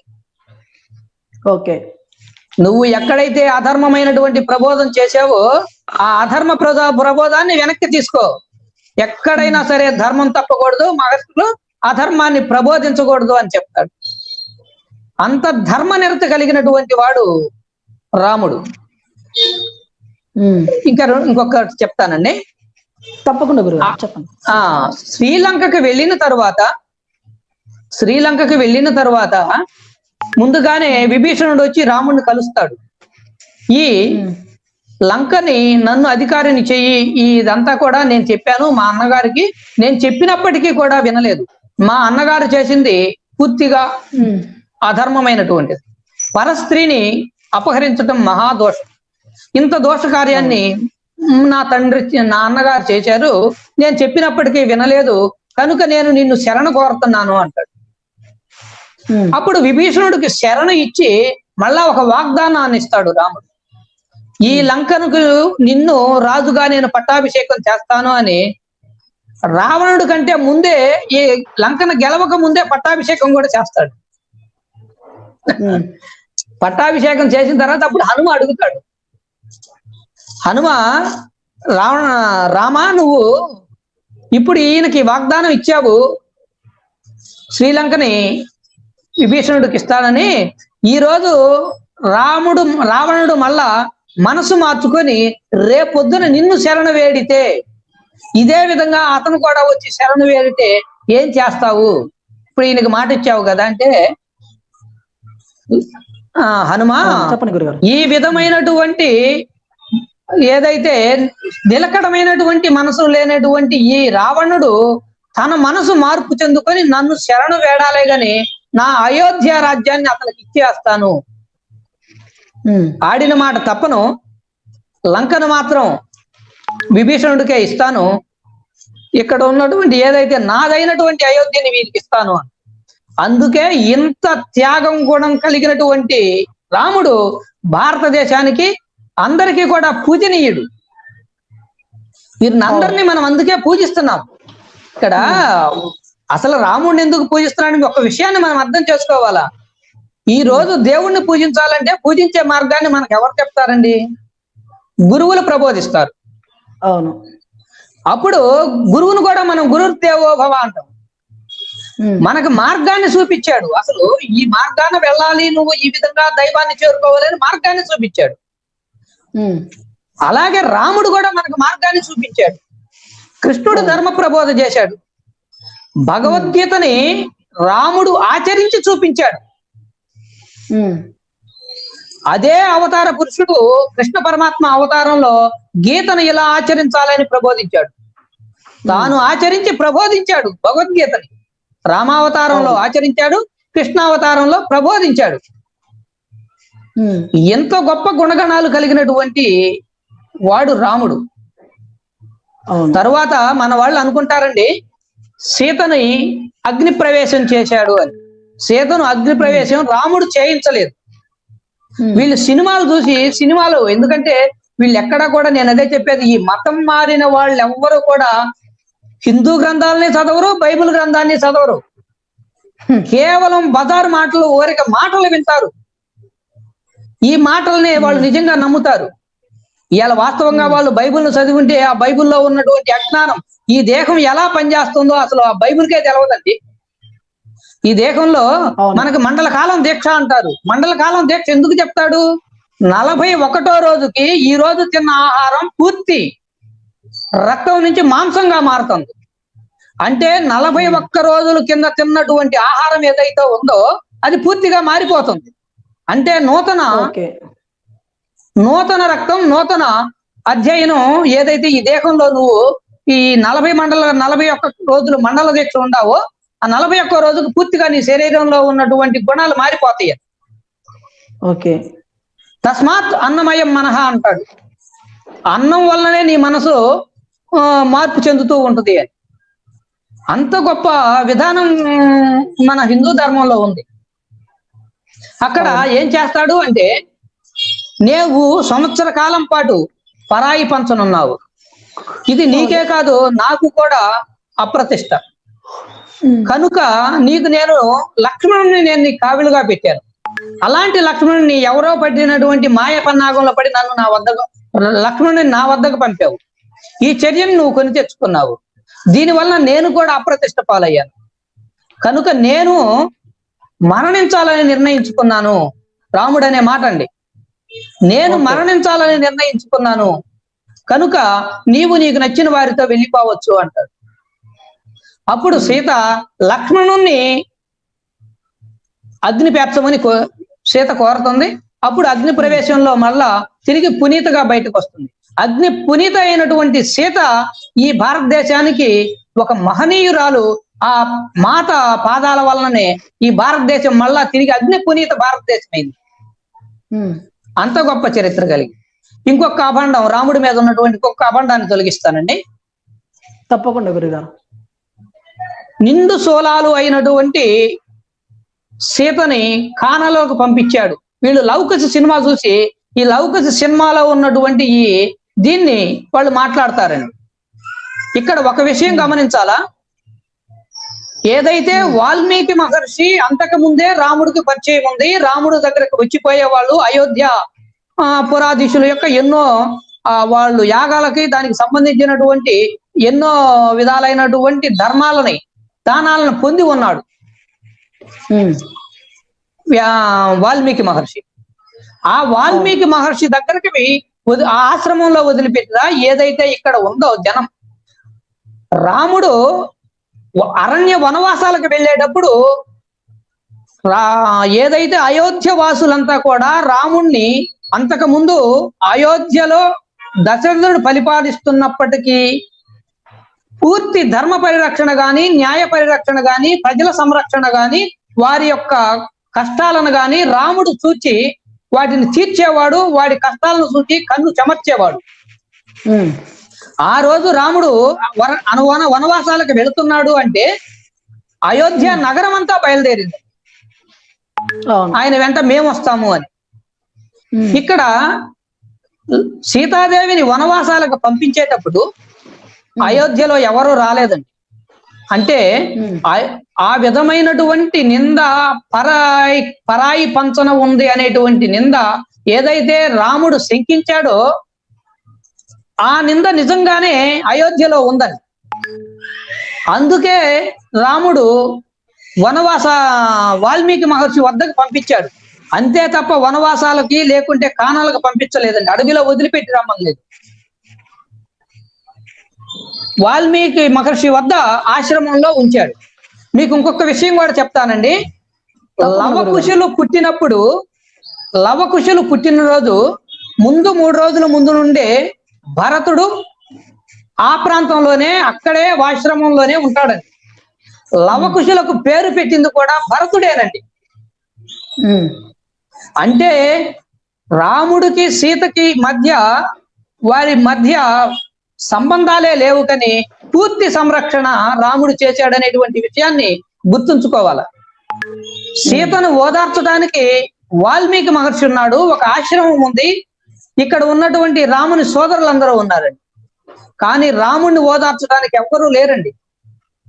అంతటి కష్టాన్ని సీతని వాల్మీకి ఆశ్రమానికి పంపించిన తర్వాత రాముడు అనుభవించాడు. ఇలాంటి మనకి తెలియకుండా సినిమాలు వాటిని చూసి మనం హిందువులు కూడా ఇప్పటికీ చాలా నిందల్ని రాముడి మీద వేస్తున్నాడు. రాముడు కడిగిన ముత్యం అండి. ఎక్కడా కూడా ఏ విధమైనటువంటి అధర్మానికి చోటు ఇవ్వకుండా పరిపాలన చేసి భారతదేశానికి ధర్మ మార్గాన్ని నిర్దేశించేశాడు. ఆ ధర్మ మార్గంతో ఇక్కడ ఈ దేశంలో అనేక మతాలు, అనేక ధర్మాలు, అనేక మంది ఈ రోజుకి కూడా ఆనందంగా జీవిస్తున్నారు. ఈ దేశం ఇంత ఆనందకరమైంది కనుకనే భారతదేశం అన్నపూర్ణండి. ఈ రోజు పాకిస్తాన్ లో 280 రూపాయలు అమ్ముతుందండి కేజీ గోధుమ పిండి. ఆఫ్ఘనిస్తాన్ లో దగ్గరగా మొన్న ఆ రోజు దగ్గర 6,000 7,000 అమ్మిందండి ఒక అన్నం ప్యాకెట్. ఈ రోజు 7 సంవత్సరాలకు సరిపోయే పంట పండకపోయినా కూడా 7 సంవత్సరాలకు సరిపోయేటువంటి ఆహార ధాన్యం భారతదేశంలో ఉంది. ఇంత గొప్ప అన్నపూర్ణగా ఉంది అంటే ఇలాంటి రాముడు లాంటి, కృష్ణుడు లాంటి ఎందరో మహర్షులు త్యాగం చేసినటువంటి ఒక గొప్ప తపోభూమి ఈ భారతదేశం. అవును. ఈ ఇంగ్లీష్ వారు, డచ్ వారు, పోర్చుగీస్ వారు, ఫ్రెంచ్ వారు, ఈ దరిద్రులందరూ కూడా దోచుకుపోయిన ధనాన్ని కూడా తిరిగి 7 సంవత్సరాల్లో తిరిగి రప్పించుకొని ఈ రోజు ఏకైక ధర్మదేశంగా నిలబడుతుంది భారతదేశం. అవును. ఇంత గొప్ప భారత భూమిని పేరు పెట్టేదానికి ఎవ్వడికి అర్హత లేదండి. ఎవ్వడు అంత మాత్రపు వాడు కాదండి. ఏ దేశస్థుడు కూడా భారతదేశాన్ని వేలు పెట్టి చూపించే అంత సామర్థ్యం ఎవ్వడికి లేదండి. అంత గొప్ప ధర్మభూమి, యోగ భూమి, యాగ భూమి, తపో భూమి, జ్ఞాన భూమి ఈ భారతదేశం. అందుకే ఈ కర్మ భూమిలో పుట్టడమే ఒక అదృష్టం అండి. అందుకే చెప్తాడు, ఇంత గొప్ప భూమిలో పుట్టి ఈ రోజు ఏదైతే డబ్బులకు ఆశపడి పరాయి మతాలకు ఎగపడి అధోలోకాలను పొందబోతున్నటువంటి వీళ్ళని చూస్తే ముందు మనం బాధపడాలండి, ఏడ్చిపట్టం కాదు. ఇంత గొప్ప భూమిలో పుట్టి, ఇంత గొప్ప దేశంలో పుట్టి, ఇంత గొప్ప పుణ్య భూమిలో పుట్టి, ఎన్ని జన్మల పుణ్య ఫలంగానో మానవ జన్మను పొందినటువంటి వారు ఈ రోజు ఎవడో ఇచ్చే రూపాయికి ఆశపడి, ఎవడో ప్రభువు రక్షిస్తాడంటేనో, ఎక్కడో పరలోకం ఇస్తాడంటేనో ఊరిక మోసపోయి పరాయి మతాల పంచన జరుగుతున్నటువంటి వారు దౌర్భాగ్యులు. ఇలాంటి వాళ్ళు ఈ దేశంలో పుట్టినందుకు సంతోషించాలా, పరాయి మతాల వైపు పోయి అధోగతి పాలవుతున్నందుకు బాధపడాలా మనం ఆలోచించాలా, వాళ్ళు ఆలోచించుకోవాల్సిన విషయం. అవును. ఓకే అండి, నేను చాలా టైం తీసుకున్నాను. సార్ ఇక్కడ చిన్న డౌట్ ఒకటి అండి, మీరు చెప్పింది ఒక చిన్న డౌట్ అండి, అంటే నాది కాదండి. చెప్పండి. గంట కృపారావు అనేవాడు ఈ ప్రశ్న లేవనెత్తాడు, ఒకసారి చెప్తా వినండి గురువు గారు. ఏంటంటే రావణుడు బ్రాహ్మణుడు అయితే వాళ్ళ చెల్లెలు శూర్పణఖ రాక్షసి ఎలా అయింది అంటే, ఇక్కడ వాళ్ళ ఆలోచనలో రాక్షసులనే, లేకపోతే రాక్షసులు కొమ్ములు ఉంటాయా, మెడలో నల్లో పెద్ద పెద్ద పుర్రెలు కట్టుకొని తిరుగుతారా అంటే, ఇక్కడ రాక్షసి అంటే మనం ఎలా దాన్ని తీసుకోవచ్చు అంటే, మెడలో అదే పుర్రెల మెడలో వేసుకొని తిరగడం, పెద్ద పెద్ద కొమ్ములు, పెద్ద పెద్ద జుట్టు, కూరలు చుట్టూ 2 కూరలు ఉండి వీళ్ళని రాక్షసులు అనుకుంటున్నారు వీళ్ళు. లేక అంటే రాక్షస గుణం అంటే ఏంటది, ఎవడు కనపడితే వాడిని అనుభవించాలని ఒక స్త్రీ కోరిక కలిగింది, ఎవరిని పడితే వాడిని అనుభవించాలంటే రాక్షస కోరిక అంటాం. అంటే ఈ రెండింటిలో ఏది కరెక్ట్ అనేది ఒకసారి మీరు వివరించండి గురువు గారు. ఇది నాకు కాదండి, గంటా కృపారావు అనే ఒక అజ్ఞాని అడిగిన క్వశ్చన్ నాకు తెలుసు, కానీ మీరు ఒకసారి మీరు చెప్తే విందామని. చెప్పండి సార్. ఓకే అండి, ఓకే. జై శ్రీరామ్. ఇక్కడ ఏదైతే కశ్యప సంతానంలో దితి అతిథి ఇద్దరు ఒకే తండ్రి బిడ్డలండి. దౌత్యులు రాక్షసులు, దేవతలు రాక్షసులు ఒకే తండ్రికి పుట్టిన వారు. ఇక్కడ వాళ్ళకి వీళ్ళకి వేరే ఉంటుందని కాదండి, ఇక్కడ ప్రధానంగా గుణం ప్రధానం అండి. అది రైట్, గుణం ప్రధానం. ఇక్కడ రావణుడు పుట్టింది బ్రాహ్మణుడికే, కానీ ఇక్కడ రావణుడు బ్రాహ్మణుడు, అందుకే రావణ బ్రహ్మ అంటారు. అతను బ్రాహ్మణుడు, అందుకే రాముడు ఏం చేశాడంటే, రావణుణ్ణి వధించిన అనంతరం నేను బ్రాహ్మణ వధ జరిగింది వాడు రాక్షస గుణం కలిగిన వాడైనా. ఇక్కడ ఇంకొక విషయం ఇంకొకసారి కొద్దిగా వెనక్కి వెళ్తానండి. అక్కడ రావణుని చంపబడిన తర్వాత రావణుని చూడటానికి అతని భార్య అయిన మండోదరి వస్తుంది. మండోదరి ఏమంటది, అసలు ఆ దివ్య పురుషుణ్ణి నేను ఒక్కసారి చూడాలా, ఇంత ధర్మమూర్తిని నేను ఒక్కసారి చూడాలా అని చెప్పేసి రాముడి దగ్గరకు వస్తుంది. తను భర్త దగ్గరకు వెళ్ళదు, అంత దివ్య పురుషుణ్ణి చూడాలని వస్తుందండి. వచ్చినప్పుడు రాముడు ఆ వస్తున్నటువంటి స్త్రీ నీడను చూసి తన కాళ్ళు సాపుకున్నటువంటి కాళ్ళను వెనక్కి తీసుకుంటాడు. వెనక్కి తీసుకుంటే అప్పుడు ఆ మండోదరి చెప్తుంది, నేను రాముడు అనేటువంటి దేహాన్ని చూద్దామని వచ్చాను, ఇక్కడ స్త్రీ యొక్క నీడను కూడా తాకనీయనటువంటి ఆ రాముడు హృదయాన్ని చూశానని నమస్కరించి వెళ్ళిపోతుంది. సూపర్. అంతటి గొప్ప దివ్య గుణాలు కలిగినటువంటి వాడు రాముడు. ఇక్కడ జయ శ్రీరామ్. ఇక్కడ ఒక్క నిమిషం చెప్తారు, అయిపోయినాక మాట్లాడదురు. చెప్పండి గురుగారు. చెప్పనా నేను? చెప్పండి గురుగారు మీరే. ఓకే. ఇక్కడ రావణుడు ఈ విధంగా తను అనేక మంది స్త్రీలను ఈ విధంగా ఎంతో మంది స్త్రీలను చెరపట్టాడు. అట్లాగే తనకు 64 కళలు ఉన్నాయి, తనకి 4 వేదాలు తెలుసు, 6 శాస్త్రాలు తెలుసు. అందుకే అతను దశకంఠుడు అన్నారు. ఆ గొప్పదైనటువంటి వేదాలు ఇవి అన్ని తెలుసు. అంతా తెలిసినప్పటికీ కూడా అతడు అధర్మ ప్రవృత్తిలోనే, అన్యాయ ప్రవృత్తిలోనే రాక్షస గుణాలతోటే పోయాడు. ఆ విధంగా ఆ రాక్షస గుణాలు కనుకనే అతన్ని రాక్షసుడయ్యాడు. ఈ విధమైనటువంటి రాక్షసులు మనం ఒకసారి చూసుకున్నట్లయితే, ఏదైతే మనకి శత్రువర్ణాలు ఉన్నాయో, బ్రాహ్మణుడు క్షత్రియుడు కావచ్చు, బ్రాహ్మణుడు శూద్రుడు కావచ్చు, బ్రాహ్మణుడు వైశ్యుడు కావచ్చు, అట్లాగే శూద్రుడు బ్రాహ్మణుడు కావచ్చు, క్షత్రియుడు కావచ్చు, వైశ్యుడు కావచ్చు. ఈ విధానం ఎట్లాగా ఉందో ఇక్కడ కూడా గుణ ఉత్పత్తిని బట్టి వారు మార్పు చెందుతూ ఉంటారండి. ఇది కూడా అప్పట్లో ఉంది, ఈ విధమైనటువంటి విధానం కూడా. వాడు ధ్యానం చేసి తపస్సు చేసి ఈ విధమైనటువంటి తత్వంతో తాను గుణాన్ని మళ్ళా వదిలితే వీడు దివ్యవంతుడు అవుతాడండి. ఇప్పుడు ప్రహ్లాదుడు ఎవరికి పుట్టాడు? రాక్షసుడికే కదా. ప్రహ్లాదుడికి ఆ దివ్య గుణాలు వచ్చిన మళ్ళీ అతన్ని దైవ గుణాలుగానే భావించాం కదా మనం. అట్లాగా ఇక్కడ గుణమే ప్రధానం అండి. అంతేగాని ఇక్కడ వర్ణాలకు కూడా బ్రాహ్మణుడు ప్రధానం కాదు, శూద్రుడు ప్రధానం కాదు. ఎవడగానో మార్పు చెందిపోతాడు. అట్లాగే రాక్షసులు కూడా గుణాలను బట్టి వాడు బ్రాహ్మణ దేవత గాను, రాక్షసుడు గాను, బ్రాహ్మణుడు గాను ఈ విధమైన గుణాలతో మార్పు చెందుతాడు. అది అంటే కొమ్ములు ఉండవు కదా గురువు గారు రాక్షసులు. అది అసలు లేనే లేదండి. అది మనం సినిమాలో ఇలా క్వశ్చన్ మొదలు పెట్టారు. అయితే గోపి గారు, కొమ్ములు ఉండవు కానీ పుర్రెలు మెడలో వేసుకు తిరగడం అనేది వాడి గుణాన్ని బట్టి ఉంటది. వాళ్ళు వేసుకుని తిరిగేవాళ్ళు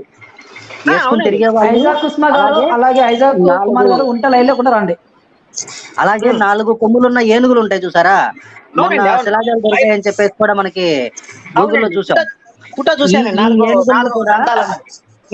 ఈ రాకాశ ఏనుగుల్ని కూడా వాళ్ళు వాడుకున్నారు. సో అసలు ఆ ఏనుగుల దంతాలు ఏవైతే దొరికాయో అదే ప్రూఫ్ రామాయణంలో రాక్షసులు ఉన్నారు, రామాయణం జరిగింది అని. అండ్ ఇంకో విషయం ఏంటంటే, మన బలరాం గారు చెప్పినటువంటి ఒక చిన్న విషయాన్ని నేను టచ్ చేస్తాను.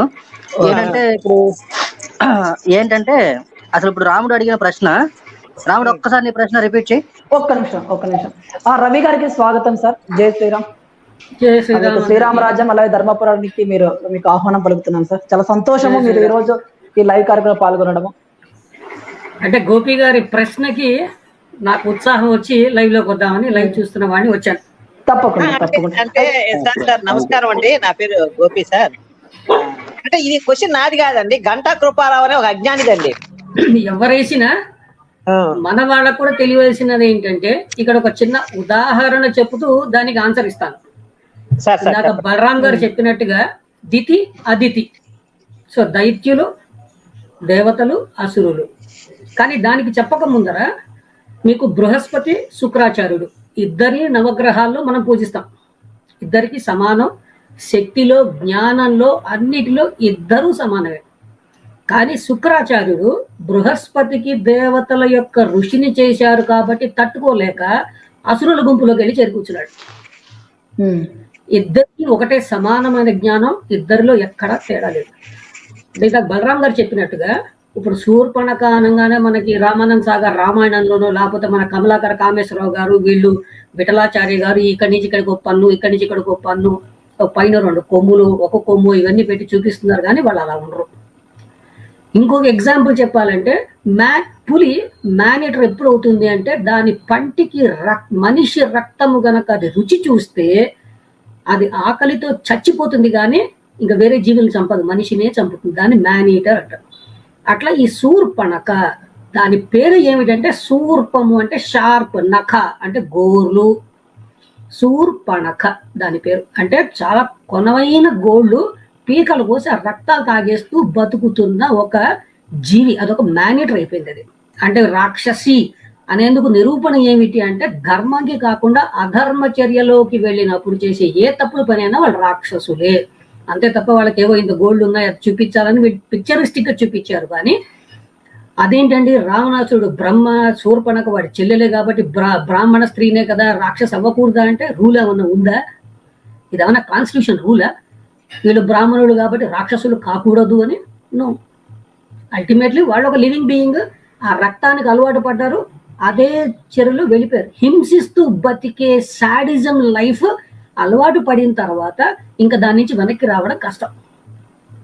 కాబట్టి బలరాం గారు చెప్పినట్టుగా ఇక్కడ బ్రాహ్మణత్వం అనేది జ్ఞానం ఉన్నా కూడా, నేను ఒకనొక లైవ్ లో చెప్పాను, రాక్షస అంటే ఎవడు అంటే దాన్ని రివర్స్ చదవండి. సాక్షర అంటే మంచి జ్ఞానం ఉన్నవాడు, కానీ అధోగతిలో తిరిగాడు, యూటర్న్ చేశాడు, జ్ఞానం ఉంచుకుని కూడా యూటర్న్ చేశాడు. కాబట్టి సాక్షరాన్ని రివర్స్ చదవండి. రాక్షస అంటే వాడి జ్ఞానం లేక కాదు, జ్ఞానం ఉండి. మనకి చిన్నప్పుడు నానమ్మలు వీళ్ళు చెప్తూ ఉండేవాళ్ళు, చదవక ముందర కాకరకాయ అన్నాడు, చదివిన తర్వాత కీకరకాయ అన్నాడు అని. అలా వీళ్ళకి జ్ఞానం ఎక్కువయ్యి జ్ఞానం లేక కాదు, జ్ఞానం ఎక్కువై శాడిజం కూడా ఎక్కువైపోయి అవతల మనుషులని బాధ పెడుతూ ఆనందపడే జాతిని రాక్షసులు అన్నారు తప్ప వాళ్ళు బ్రాహ్మణుల, క్షత్రియుల, వైశ్యుల, శూద్రుల అనే దానికి అక్కడ అసలు ఆ కన్సిడరేషన్ లేదు. అవతల వాడిని బాధ పెడుతున్నాము, యువర రాక్షస, అది క్లియర్. సందేహాన్ని నివృత్తి చేశాను అని అనుకుంటున్నాను. గోపిక సంతృప్తి చెందారా? అంటే నాకు ఇక్కడ ఒక చిన్నది క్లారిటీ ఇద్దాం అనుకుంటున్నాను సార్. మీరు చెప్పింది కరెక్టే. కాకపోతే ఇక్కడ రాక్షస స్త్రీ అని ఈ జనాలకు ఎలా తెలియాలంటే నేను చెప్తాను సార్. ఉదాహరణ, ఫస్ట్ రాముడి దగ్గరికి వెళ్ళి నన్ను పెళ్లి చేసుకోమను, నాతో ఉండమని చెప్పి అడుగుతుంది ఆమె. నాకు పెళ్లి అయిందమ్మా, లక్ష్మణుడి దగ్గరికి వెళ్ళమని చెప్తాడు. లక్ష్మణుడి దగ్గరికి వెళ్ళి అడుగుతాప్పుడు ఆయన ముక్కు చెవులు కోస్తాడు, చెప్పినా వినకపోతే మీద పడుతుంది. అంటే ఇక్కడ అర్థమైందంటే రాక్షసం అంటే వీళ్ళు కొమ్ములు గిమ్ములు అన్నట్టు కాకుండా పరాయి పురుషుణ్ణి ఎవరు పడితే వాడితో వెళ్ళి తిరిగేదాన్ని రాక్షస స్త్రీ అని కూడా అనుకోవచ్చు మనం ఒకళ్ళ మాటలో చెప్పాలి అంటే. అంటే ఇంకా వీళ్ళకి నీతి ఆచారాలంటూ ఏం ఉండవు, శాడిజం కదా, ఇంకా దానికి పరాకాష్ట అది. అదే అవునండి. వాళ్ళకు ఒక నిబద్ధత లేదు. లక్ష్మణుడు కూడా ఆడామె అని వదిలేశాడు.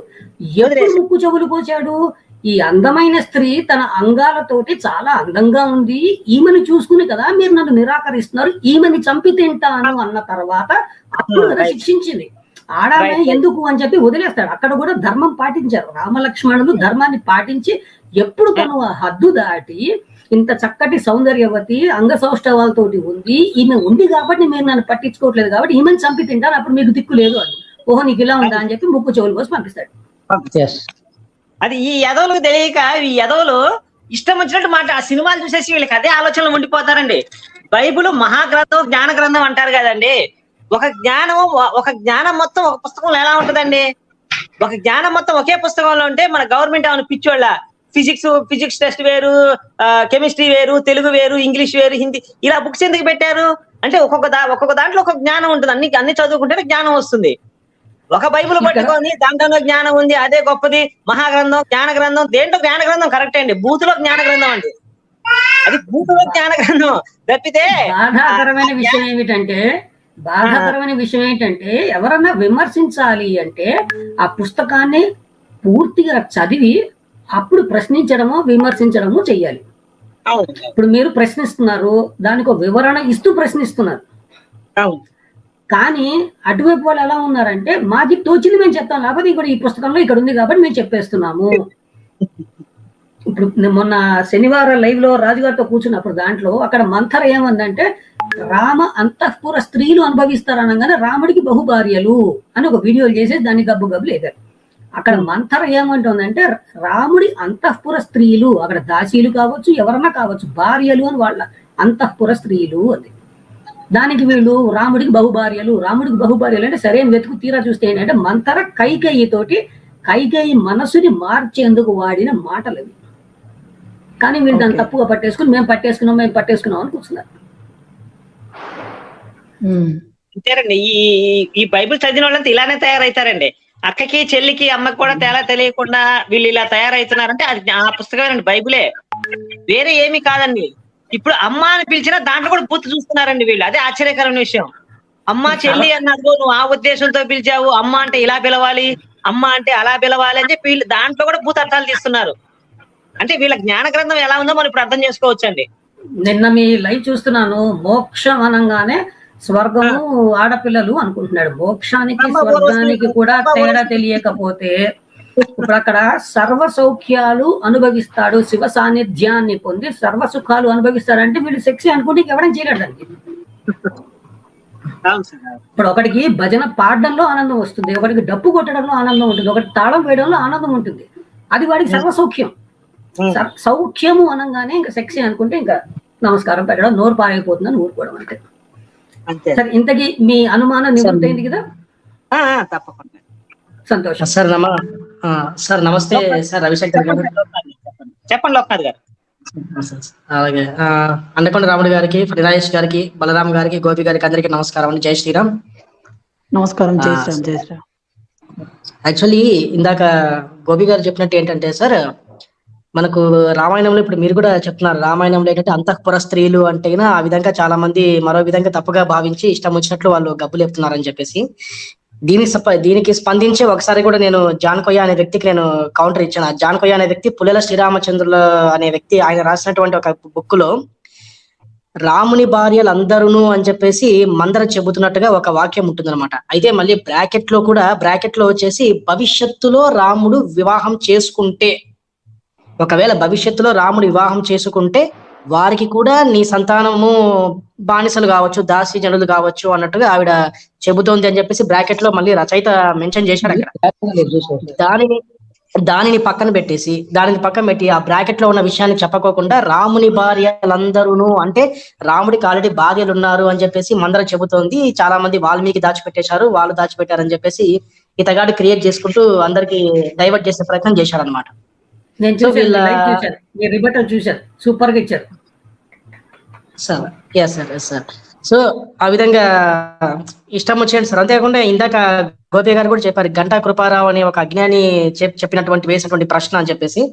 ఇది అయితే ఈ గంటా కృపారావు అనే వ్యక్తికి మనం సపరేట్ గా అతని బుర్ర గురించి మనం చెప్పాల్సిన అవసరం లేదు. అతను ఎంత అజ్ఞాని అంటే 33 కోట్ల మంది దేవతలు అని చెప్పేసి మాట్లాడుతూ ఉంటాడు. ఇప్పుడు 33 కోట్ల మంది దేవతల్లో ఏ ఒక్కరూ నాకు పరిశుద్ధులుగా అనిపించలేదు, కాబట్టి నేను హైందవాన్ని నేను విడిచిపెట్టానని చెప్పేసి అన్నాడు అనమాట. నేను ఇదివరకే చెప్పాను ఒకసారి అతనికి, 33 కోట్ల మంది దేవతలు అంటే అందులో నీకు కనీసం 30 మంది దేవతల పేర్లు కూడా నీకు తెలియదు. నువ్వు 33 కోట్ల మంది దేవతలు అని చెప్పేసి నువ్వే కన్ఫర్మ్ చేస్తావు. వాళ్ళ పేర్లు తెలియదు. వాళ్ళ పేర్లు తెలియకపోయినా సరే వాళ్ళ క్యారెక్టర్స్, వాళ్ళలో ఏ ఒక్కరు సరైనటువంటి క్యారెక్టర్ ని కలిగి లేరు అని నువ్వే కన్ఫర్మ్ చేస్తావు. సో నీ బ్రెయిన్ ఆ విధంగా ఉంది అని చెప్పేసి నేను అతనితో కౌంటర్ పెట్టని మాట్లాడాను. సో ఇలాంటి వాళ్ళనమాట. ఈ రోజు కూడా జస్ట్ ఒక ఆడియో ఇచ్చానండి, మనకు రేపు అప్లోడ్ అవుతుంది వీడియోలో, సర్వధర్మాన్ని పరిత్యజ్య అన్నటువంటి శ్లోకానికి సంబంధించి. అంటే ఇప్పుడు చాలా మంది క్రైస్తవులు సార్, అంటే అతని అభిప్రాయం ఏంటంటే, గంటా కృపారావు అనే వ్యక్తి అభిప్రాయం ఏంటంటే, చాలా మంది మా బైబిల్ దేవుణ్ణి నమ్మితేనే స్వర్గం వస్తుంది, లేకపోతే నరకం అని చెప్పేసి మా దేవుడు ఏదో చెప్పాడని హైందవులందరూ విమర్శిస్తున్నారు. ఈ రోజు మళ్ళీ భగవద్గీతలో 18వ అధ్యాయంలో మోక్ష సన్యాస యోగంలో సర్వధర్మాన్ని పరిత్యజ్య మామేకం శరణం రజ అనే శ్లోకాన్ని చూయించి, సర్వధర్మాలను విడిచిపెట్టి నన్నే శరణు వేడు అని చెప్పేసి మీ శ్రీకృష్ణ భగవానుడు కూడా చెబుతున్నాడు కదా. అక్కడ శివుడు, విఘ్నేశ్వరుని వీళ్ళెవరిని కాకుండా నన్ను మాత్రమే పూజించమంటున్నాడు. ఇది కూడా ఒక రకంగా చెప్పాలంటే ఈయన మిస్టేక్ కదా అని చెప్పేసి మాట్లాడాడు. నేను చెప్పాను, అరే బాబు, నువ్వు 18వ అధ్యాయం వరకు వెళ్ళావు. 18వ అధ్యాయం కంటే ముందు భగవద్ విభూతి యోగం 10వ అధ్యాయంలో రుద్రాణం శంకరశ్చాస్మి రామశస్త్ర భృతామహం అని చెప్పేసి సర్వము నేనే అని చెప్పేసి అన్నాడు కదా. మరి సమస్త దేవతల పేర్లు మెన్షన్ చేసి సమస్త దేవతల పేర్లు నేనే అని చెప్పిన తర్వాత మళ్ళీ నువ్వు 18వ అధ్యాయంలో నన్నే శరణు వేడు అంటే నా సమస్తము ఆయనే అన్నట్టు లెక్క అవుతుంది. నువ్వు ఎలా కన్ఫర్మ్ చేస్తావు వేరే దేవతలు పూజించట్లేదని చెప్పేసి ఆయన ఏదో ఫీల్ అవుతున్నారు, నువ్వెలా కన్ఫర్మ్ చేస్తావు అని చెప్పాను. సో ఇక్కడ ఏంటంటే ఈయన ఏమి చదవరు, పూర్వపరాలు ఏమి చదవకుండా వాటిని అధ్యయనం చేయకుండా ఏదో పేజీలు తిప్పుకుంటూ వెళ్ళి ఎక్కడ వాళ్ళకి ఏది నచ్చితే అది ఏది కనిపిస్తే అది మాట్లాడు. ఇది ప్రతి ఒక్కరికి అలవాటు అయిపోయింది అనమాట. అది చెప్పింది ఎన్నో అధ్యాయంలో, 18వ అధ్యాయంలో, అంటే ఇంకా భగవద్గీత అంతములో చెప్తున్న మాటలు. Exactly sir. అది ఎందుకు చెప్పాడు? మొదట భయంకరంగా కృష్ణ ఈ యుద్ధస్థలం మధ్యలోకి రథాన్ని తీసుకెళ్ళు అని పొగరుగా చెప్పిన అర్జునుడు, కృష్ణుడు రథం పట్టడంగానే వణికిపోయాడు. అయ్యయ్యో, నా దాయాదులు, నా గురువు, నా తాత, వీళ్ళంతా నా అన్నదమ్ములు, వీళ్ళని చంపి నేను రాజ్యం ఏం ఏలుకుంటాను, నాకు అక్కర్లే, నేను యుద్ధం చేయను, ముష్టెత్తుకుని బతుకుతాను అంటాడు. అప్పుడు కదా ఈ భగవద్గీత అంతా మొదలైంది. యద్యదాచరతి శ్రేష్ఠ తత్తత్ ఏవ ఇతరో జనాః స యత్ప్రమాణం కురుతే లోకః తత్ అనువర్తతే. ఒరే అర్జున, నువ్వు క్షత్రియుడివి, యుద్ధం చెయ్యాలి, యుద్ధం చెయ్యి, చచ్చిపోయావా స్వర్గానికి వెళ్తావు, బతికావా ఈ మహీతలానికి రాజు అవుతావు, కాబట్టి నువ్వు యుద్ధం చేయాలి, పారిపోకూడదు అని అక్కడి నుంచి చెప్పుకుంటూ వచ్చి 18వ అధ్యాయంలో ఏమన్నాడు? చెప్పడం వరకు నా డ్యూటీ, చెయ్యడం ఇంకా నీ ఇష్టము, చెప్పడం వరకు నా అడ్వైజెస్ ఇచ్చాను, నౌ ఫాలో ఇట్ అని చెప్పే 18వ అధ్యాయంలో శ్లోకాన్ని ఒక్కటి పట్టుకుని సర్వధర్మాన్ని పరిత్యజ్య అన్నాడు. అంటే అన్ని ధర్మాల్ని వదిలేసి మామేకం నన్ను ఒక్కడే శరణు వేడు, ఇంకా ఏం బాధపడకు మా శుచహ అన్నాడు. కాబట్టి ఇంకా ఆయన కూడా అదే అంటున్నాడు, నన్ను తప్ప ఇంకవన్నీ నమ్మద్దు అంటున్నాడు. అంటే అక్కడ చెప్పింది అర్జునుడు ఒక్కడికే. అవును అవును. అదే దీన్ని కూడా నేను ఈ విధంగా క్లారిఫికేషన్ ఇచ్చాను, అంటే ఇంకా కొద్దిగా అర్థమయ్యేలాగా అందరికి. ఇప్పుడు ఈ వాక్యం ఏదైతే నన్నే శరణు వేడు మోక్షం ఇస్తాను అన్నటువంటి ఈ వాక్యాన్ని మనకు మొదటి అధ్యాయంలో చెప్పలేదు, 2వ అధ్యాయంలో చెప్పలేదు. మనకి ఎక్కడ చెప్పాడు? 18వ అధ్యాయంలో చెప్పాడు. అంటే చరమాంకంలో చెప్పాడు.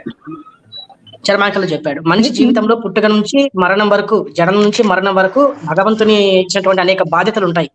వాటిని పూర్తిగా మనము నెరవేర్చిన తరువాత చివరిగా మానవుడు మోక్షం అనేది కోరుకుంటాడు. సో అందుకే మొదట ముందు బాధ్యతలు, ఇప్పుడు అర్జునుడి బాధ్యత ఏమిటో ఆయన ముందు నెరవేర్చుకోవాలి. అదంతా పూర్తయిన తర్వాత అన్ని ధర్మాలను విడిచిపెట్టి మోక్షాన్ని రమ్మని చెప్తున్నాడు.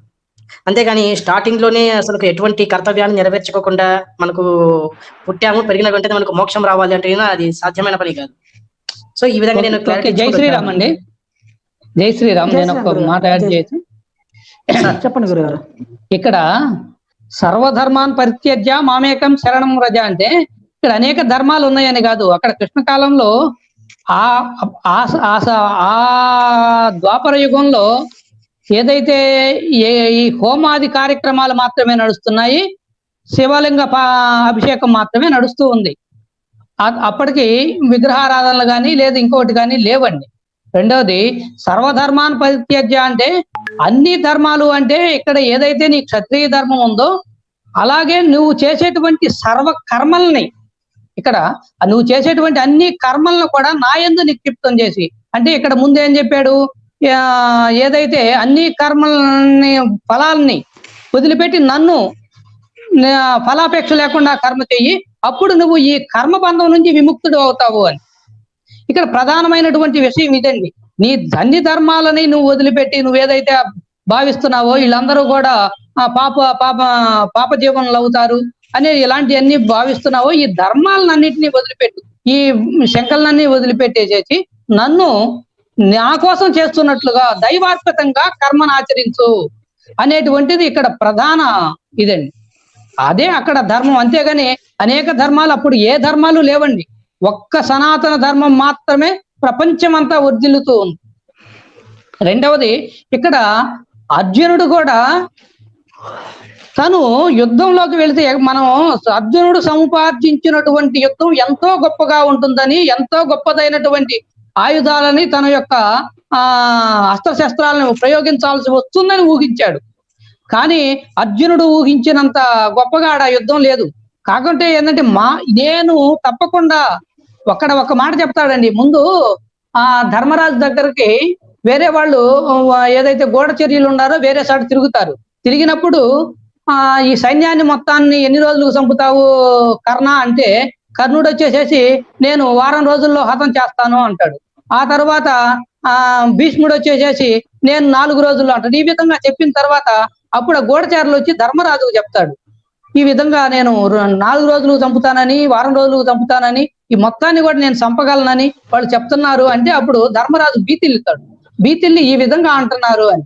అప్పుడు ఈయన భయాన్ని చూసినటువంటి అర్జునుడు వచ్చి ఏంది అన్నగారు అని అడిగితే అప్పుడు అర్జునుడు చెప్తాడు, అన్నా నువ్వు దీనికి భయపడుతున్నావు, వాళ్ళు ఏదో అన్నారని, నాకు ఒక అర్ధగంట సమయం చాలు, ఈ 18 అక్రూరుని సైన్యాన్ని కూడా నాశనం చేయగలిగేటువంటి సత్తా నాకు ఒక అర్ధగంటకే చాలు అని చెప్తాడు. కాకుంటే యుద్ధం చేయబోయే ముందు అర్జునుడికి తెలుసు, నేను బాణ ప్రయోగం చేశాను, నేను అస్త్రశస్త్రాలు ఉపయోగించాను అంటే ఇక్కడ ఒక్కడు కూడా మిగలడు. కనుక ఇంత వినాశనాన్ని ముందుగానే దర్శించి నా రాజ్యం కోసం, నేను గెలవడం కోసం ఈ సమూలంగా నాశనం చేయాలా అని బాధపడతాడే గాని అర్జునుడు యుద్ధానికి భయపడి కాదు, ఇంకొకటి కాదండి. మేము ఒక్క విషయాన్ని గమనించాలా, అర్జునుడు పాశుపతాస్త్రం యుద్ధంలో వాడనే లేదు. అలాంటి అస్త్రాలు ఎన్నో అసలు ఉపయోగించని అస్త్రాలు ఉన్నాయి. ఇట్లా ఈ విధమైనటువంటి తత్వాన్ని బోధించాడు. కానీ ఇక్కడ అనేక ధర్మాలు ఉన్నాయి. ఒక్కటే ధర్మం, సనాతన ధర్మం. కేవలం ఇవన్నీ ఈ 2000 సంవత్సరాలు నాటి వచ్చినటువంటి ఒక అజ్ఞాన మతాలండి. ఈ రోజు మన హృదయం ఏం చేస్తుంది అనేది మన మహర్షులు చెప్పారు. ఈ ఆహారం ఎలా వెళ్తుంది, ఎలా జరుగుతుంది అని మన మహర్షులు చెప్పారు. ఈ దేహం ఎలా తయారవుతుంది మన మహర్షులు చెప్పారు. ఈ కన్ను ఎలా పనిచేస్తుంది మన మహర్షులు చెప్పారు. మన ఉన్నటువంటి ఈ పంచవింశతి తత్వాల్లో ఏ తత్వం ఎలా పనిచేస్తుందో కూడా సుస్పష్టంగా దర్శించి చెప్పగలిగింది ఒక్క సనాతన ధర్మమేనండి. ఇక ఈ రోజు అసలు దేహం ఎలా పనిచేస్తుందో కూడా, కనీసం ఈ కన్ను ఏం చేస్తుంది అనేది కూడా, తిన్న ఆహారం ఏమవుతుంది అనేది కూడా ఈ ఎడారి మతాల్లో ఏ మతానికి రవ్వంత జ్ఞానం కూడా లేదండి. అంతటి అజ్ఞాన మతాలు ఇవి తెలియక పాపం మన వాళ్ళు ఈ భారతదేశంలో పుట్టినటువంటి పుణ్యాత్ములు అనవసరంగా మార్పు చెందుతూ వారి జీవితాలని వారి జన్మల్ని అధోగతి పాలు చేసుకుంటున్నారండి. ఎన్ని జన్మల పుణ్యఫలము, కొన్ని కోట్ల జన్మల పుణ్యఫలం ఉంటే గాని భారతదేశంలో యతోహి కర్మ భూషేష అతో అన్య భోగభూమయ. ఈ పాశ్చాత్య దేశాలన్నీ భోగభూములండి. ఎక్కడ పడితే అక్కడ నోట్లో నోరు పెట్టుకుంటారు జంతువుల్లాగా. కానీ భారతదేశం అట్లా కాదండి. తాను భోగించాలి అంటే ఎవ్వరూ లేనటువంటి గతి కావాలండి. ఏది భార్యాభర్తలు భోగించడానికి. అంత ఉత్తమమైనటువంటి సాంప్రదాయం కలిగినటువంటి జ్ఞానవంతమైన భూమిలో పుట్టినటువంటి వీళ్ళు మతం మారుతున్నందుకు అసలు ఎంత మనం దుఃఖించాలా, మారే వాళ్ళు దుఃఖించాలా అర్థం కాని పరిస్థితి అండి. జై శ్రీరామ్ అండి. సార్ ఇక్కడ నేను ఒకటి చెప్పాలండి. మీరు జ్ఞానం లేదు అన్నారండి. ఈ విషయాన్ని నేను ఖండిస్తున్నానండి బలరాం గారితో. ఎందుకంటే అమ్మ, అక్క, చెల్లి, కూతురు అందరిని సమానంగా అనుభవించారండి. ఎవరికి అన్యాయం చేయలేదండి బైబిల్లో. నేనైతే సమన్వయ పాలన బలరాం గారు చెప్పిన విషయాన్ని ఖండిస్తున్నానండి. ఆ విషయంలో మాత్రం చాలా అద్భుతమైన జ్ఞానం ఉందండి. అమ్మ, అక్క, చెల్లి, కూతురు, అక్క ఎవరు వదలలేదు. అందరికి సమాన న్యాయం చేశారు. అందరికీ సమాన న్యాయం చేశారు. అందరికీ ఆడవాళ్ళందరికీ సమాన న్యాయం కలిగింది.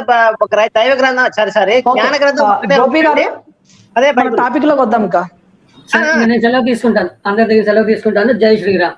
జై శ్రీరామ్. జై శ్రీరామ్ సార్. సార్ అయితే సార్ బలరాం గారు, నాకు ఒక చిన్న సందేహం, ఒక చిన్న టాపిక్ అండి. చెప్పండి. డైవర్ట్ అవుతున్నారు మనమ్మా. మీ నెంబర్ ఇంకోసారి నేను మాట్లాడొచ్చా? మన ఇద్దరం మాట్లాడుకోవచ్చా? ఒకవేళ రాముడు గారు ఒకవేళ టాపిక్ వేరేది అనుకుంటేనే పర్వాలేదు, కంటిన్యూ చేయండి. గురువు గారు నేను మళ్ళీ తర్వాత ప్రశ్న ఎలా అంటారు? టాపిక్ వేరే టాపిక్. నేను అడిగే టాపిక్ వచ్చేసి గురువు గారికి భగవద్గీతలో చిన్న, ఎందుకంటే నేను మరొక వ్యక్తికి రేపు క్లారిటీ ఇవ్వాల్సిన పరిస్థితి. సో మాక్సిమం నేను కూడా ప్రిపేర్ అయ్యాను. ఇంకొద్దిగా ఆయన నుండి తెలుసుకుంటే అతనికి నేను కౌంటర్ ఇచ్చే అవకాశాలు ఉంటాయని చెప్పేసి నేను అడుగుతున్నాను. ఓకే, లోక్నాథ్ గారు ఒక్క నిమిషం సార్. దేవుడి సార్, జై శ్రీరామ్ సార్, చెప్పండి సార్. జై శ్రీరామ్ అండి, అందరికీ నమస్కారం. జై శ్రీరామ్ సార్. నమస్కారం అండి. కాదేవ్ గారు నమస్కారం అండి. టాపిక్ ఎవరిని పూజించాలి అన్న విషయం ఉన్నట్టుంది. అవును సార్. సో బైబిల్ మీద ఎక్కువ డెప్త్ నాలెడ్జ్ లేకపోయినా జస్ట్ ఒకే వాక్యము, అసలు ఏ వాక్యం చదవాలి ఆ ప్రశ్నకి మీ దగ్గర బైబిల్ ఉంటే ఆన్లైన్ ఫిలిపియో చూపిస్తాను. ఓపెన్ చేస్తున్నాను సార్.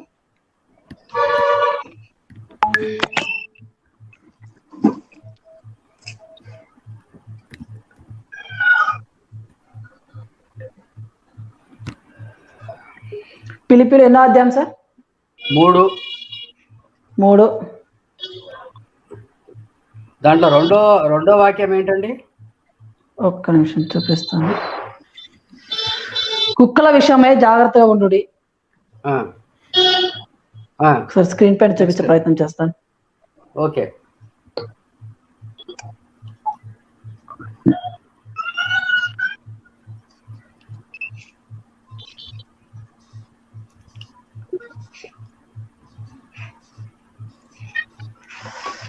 ఓకే, చదవండి. 2. కుక్కల విషయమే జాగ్రత్తగా ఉండు, దుష్టులైన పని వారి విషయమే జాగ్రత్త ఉండు, ఈ ఛేదన నాచరించు వారి విషయమే జాగ్రత్త ఉండు. ఓకే, ఇప్పుడు ఈ ఛేదన ఆచరించు వారి విషయమై జాగ్రత్తగా ఉండండి అన్నారు కదా, ఉండండి. అదే ఓకే.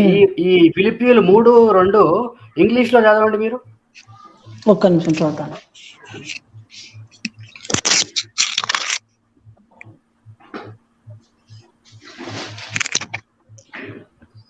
నువ్వు చదవండి, ఎందుకంటే మీకు కూడా ఐడియా రావాలి కదా.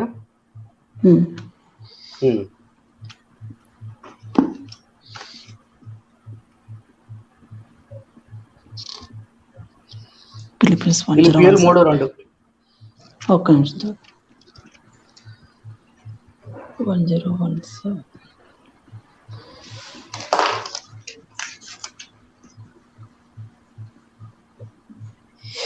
If ye have heard of the dispensation of the grace of God, which is given me to your ward.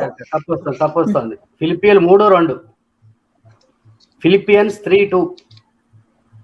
3:2 అదే watch out for those evil dogs. ఇక్కడ కుక్క ప్రస్థానం రావాలి కదా. ఓకే నెక్స్ట్ ఫిలిపియన్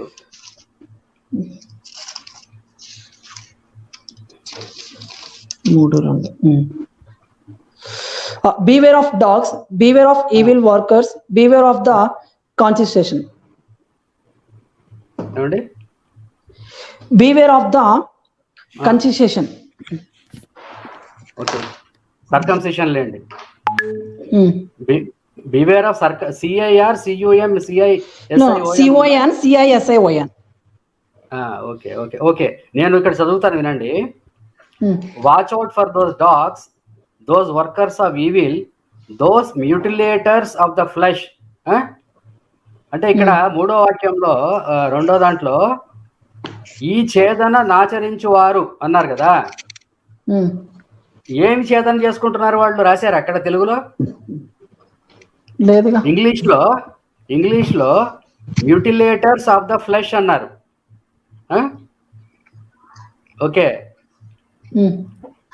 అంటే సార్ ఇంకొక ట్రాన్స్లేషన్ చదువుతాను, ఒక్క నిమిషం వినండి. బివేర్ ఆఫ్ ది కన్సిషన్ అన్నది పూర్తిగా ఫ్రాడ్. ఓకే, తర్వాత 3వ వాక్యం చదవండి. 3 చదవండి.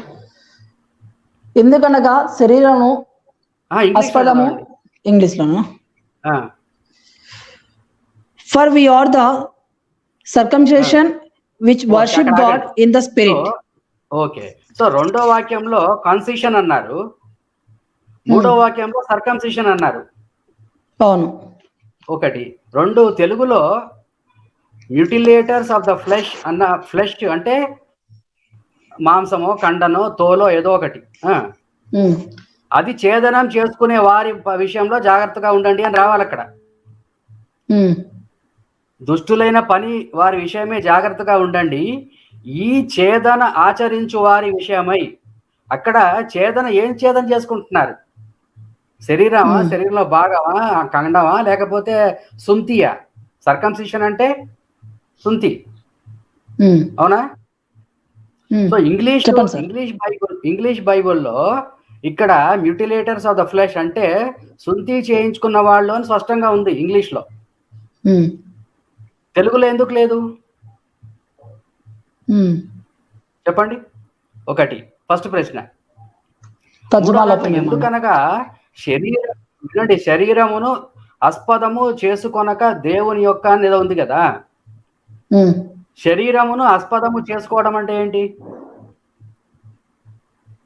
ఇంగ్లీష్ లో సర్కంసిషన్ అని స్పష్టమైన పదం వాడి తెలుగులో శరీరము అస్పదము చేసుకొనక అన్నారు. ఇంగ్లీష్ లో సర్కంసిషన్ అంటే ఒకటే అర్థం ఉంది, సుంతి చేయించుకోవడము. ఈ సుంతి చేయించుకునే విషయం ఈ వాక్యాలు ఎందుకు దాచిపెట్టారు? ఒక ప్రశ్న. అంటే మనము బైబిల్ డిస్కషన్ కానీ చేసినప్పుడు ఏమవుతుందంటే, అంటే నేను బైబిల్ ఎక్స్పర్ట్ని కాదు, అక్కడ ఒక వాక్యం ఇక్కడ వాక్యం స్టడీ చేస్తున్నాను. మనకు వచ్చిన సమస్య ఏంటంటే గ్రీక్లో ఏముందో మనకు తెలియదు, అందులోంచి ఇంగ్లీష్లోకి ఏమొచ్చిందో తెలియదు మనకి. కనీసం ఇంగ్లీష్లో ఏముందో తెలుగులో ఏమొచ్చిందో కనిపెట్టగలుగుతున్నాం. ఒకటి. ఇక్కడ ఒక వాక్యంలో ఎంత తర్జుమాలో ఎంతటువంటి చేతివాటం చూపించారండి. ఎందుకంటే అక్కడ వీళ్ళకి మన వాళ్ళకి ఆ విషయం అర్థం కాకూడదు. ఒకటి. 2, వాక్యం మొదట్లో కుక్కల విషయమే జాగ్రత్తగా ఉండండి అన్నారు. ఈ కుక్కలు ఎవరు ప్రశ్న. అంటే మనం వాక్యం అర్థం ప్రకారం వెళ్తే మనకేమీ అర్థం కాదు. ఇప్పుడు సుంతి చేయించుకున్న కుక్కల విషయంలో జాగ్రత్తగా ఉండండి నేను చెప్పాను అనుకోండి, మీకు ఎవరు గుర్తుకొస్తారు? ఆ రోజు సుంతి చేయించుకునేది యూదులు. సో ఈ కుక్కలన్న పదం యూదులకు వర్తిస్తుంది.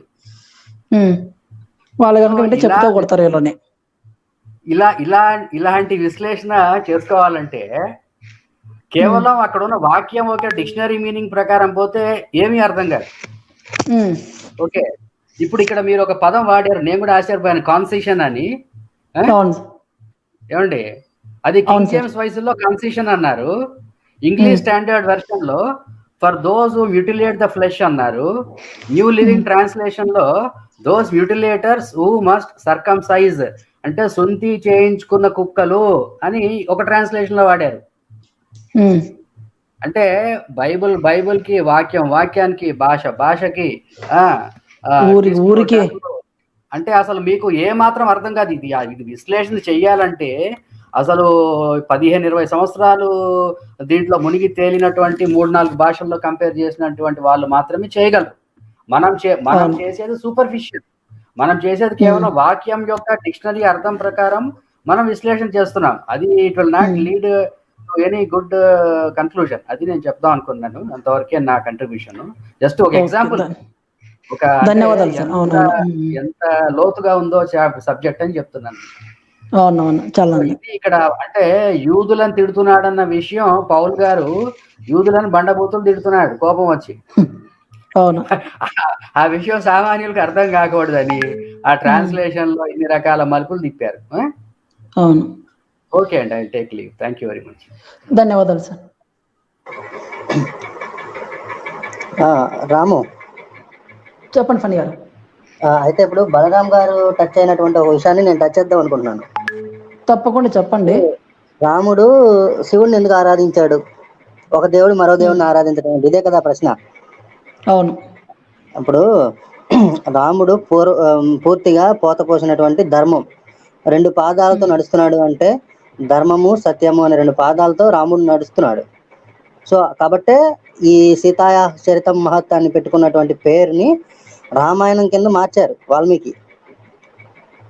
సో ఇప్పుడు ఆ ధర్మము సత్యము అనేది అంటే ఎలా అంటే, పూర్తిగా ఒక మానవ రూపంలో ధర్మాన్ని పాటిస్తున్నటువంటి శ్రీరామచంద్రుడి కోసం దాస్యం చేయడానికి ఏకంగా శివుడే ఏకాదశ రుద్రావతార మూర్తి హనుమగా వచ్చారు.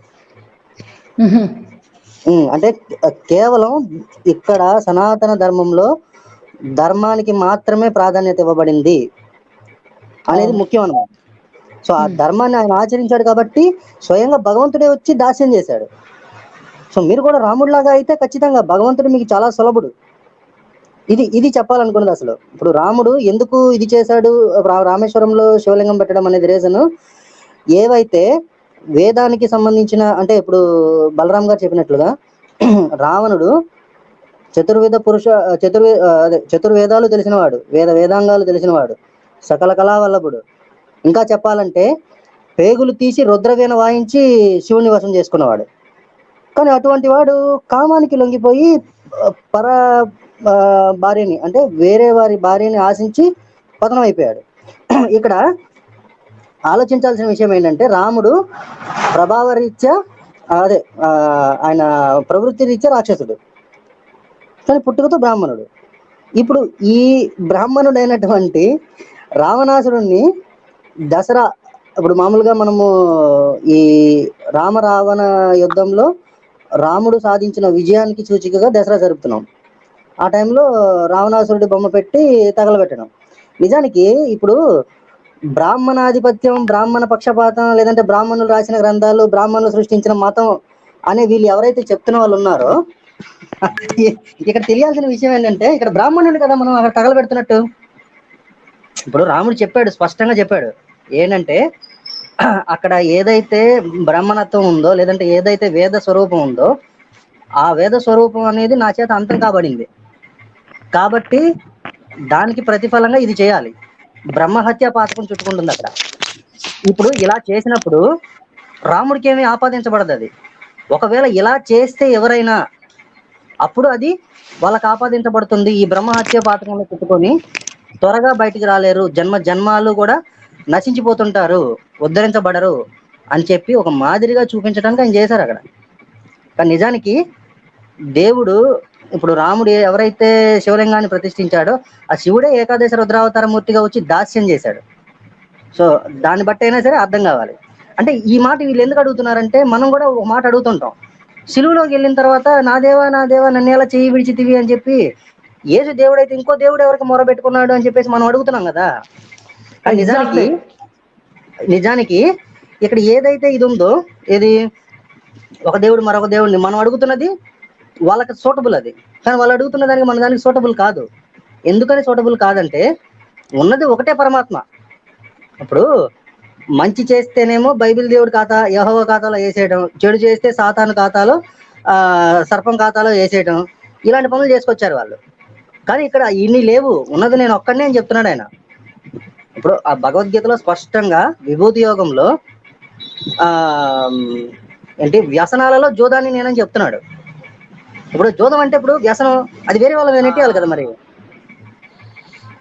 సో అంటే ఇట్లాంటివి ఏవైతే ఉన్నాయో ఉన్నది ఒకటే పరమాత్మ ఒకటే పరబ్రహ్మం అని చెప్పి మనం నమ్ముతున్నాము, మనం దాన్ని ఎక్స్పోజ్ చేస్తున్నాం. కానీ వీళ్ళు నమ్మకపోయినా దాన్ని ఎక్స్పోజ్ చేయకపోయినా సరే ఇదే కరెక్ట్ అంటున్నారు. అంటే ఏంటంటే వాళ్ళు చెప్తున్నది అబద్ధమని వాళ్ళకే తెలుసు, కానీ అదే నిజమని చెప్పే ప్రయత్నం చేస్తున్నారు. సో ఇది డిఫరెన్స్ అనమాట. సో అది అంటే ఇప్పుడు బలరాం గారు మామూలుగా అది టచ్ చేస్తారని చూసాను పాయింట్. సరే ఓకే అండి, థ్యాంక్ యూ గురువు గారు, బలరాం గారు. ధన్యవాదాలు. చెప్పండి గురువు గారు, నల్లపరెడ్డి గారు. ప్యానెల్లో ఉన్న వాళ్ళందరికీ నమస్కారము. తర్వాత లైవ్ లో నమస్కారము. ఇప్పుడు ఎస్కే సహదేవ్ గారు ఒక మంచి పాయింట్ తీసి చూపించారు. దానివల్ల మీరు ఏమర్థం చేసుకున్నారు? ఎందుకు తెలుగులో చూపించలేదు అది అనే దానికి మీరు ఏమర్థం చేసుకున్నారు? ఐడియా ఉందా? చెప్పమంటారా? చెప్పండి గురువు గారు. ఎందుకంటే సుంతి చేయించుకున్న వాళ్ళతో జాగ్రత్తగా ఉండాలి అన్నాడు. అర్థమైందా? అంటే యేసు కూడా సున్నతి చేయించుకున్నాడు. యేసు కూడా సున్నతి చేయించుకున్నాడు. అది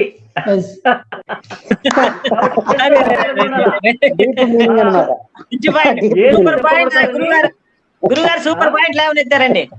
అద్భుతం. యేసుకి దెబ్బ కొడుతుందని దాన్ని తీసేశారు. అట్లా బైబిల్ పర్వంతా పోయింది కదండి. అది పట్టుకొని లైవ్ లోకి వచ్చింది. సూపర్ ఉంది. మీరు గొర్రెలకు మొగుడే, మీరు కొండ గొర్రెలకు మొగుడే మీరు. ఎందుకంటే ఎస్కే సహదేవ్ గారు చెప్తున్నా అంటే చాలా జాగ్రత్తగా వినాలి మనము. అవును, చాలా హైలీ టాలెంటెడ్ పర్సన్. అది చాలా మంది పసిగట్టిండ్రు ఆయన. అది వాక్యాలు నోట్ చేసుకో రాముడు. రాసుకున్నాను ఉంది ఫిలిపైన్స్. చెప్పిన చిన్న సవరణ, మన శ్రీ అర్జునుడు పశుపతాస్త్రం వాడలేదు అన్నారు, వాడినాడు. ఎప్పుడు అన్నాడంటే సైంధవుని తల తెగొట్టినప్పుడు అది కింద పడితే అతని యొక్క తల ఎవరైతే నా కొడుకు తల కింద పడగొడతారో అతని తల 1000 వక్కలు అవుతాయని వాళ్ళ తండ్రి శాపం పెట్టించాడు. అప్పుడు శ్రీకృష్ణుడు చెప్తాడు, పాశుపతాస్త్రముతో దాన్ని తీసుకెళ్లి వాళ్ళ తండ్రి పలానా చోట్ల తపస్సు చేస్తున్నాడు, అతను తొడ మీద పడితే కొట్టు అని చెప్తామట. పాశుపతాస్త్రం అందించి దాని తల తీసుకు వాళ్ళ తండ్రి యొక్క ఉద్దర్చతుడని తండ్రి ఉంటాడు. ఆ తండ్రి తొడ మీద పడితే ఏంటి నా శవం ఇదే వచ్చి నా తొడ మీద పడడం చూసేస్తే అప్పుడు వాళ్ళ తండ్రి యొక్క తల 1000 వక్కలు అవుతుంది. అది మీరు జై శ్రీరామ్ అండి, నాకు ఐడియా ఉంది. లేదు జై శ్రీరామ్, నాకు ఐడియా ఉంది. నేను చెప్పింది ఏంటంటే సైన్యం మీద ఉపయోగించలేదు, ఒక వ్యక్తి మీద సైన్యంలో ఉపయోగించలేదు అంట.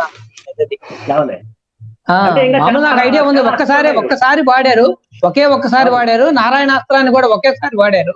కానీ ఇక్కడ అర్జున వాడాలి చాలా అస్త్రాలు ఉన్నాయి ఇంకా.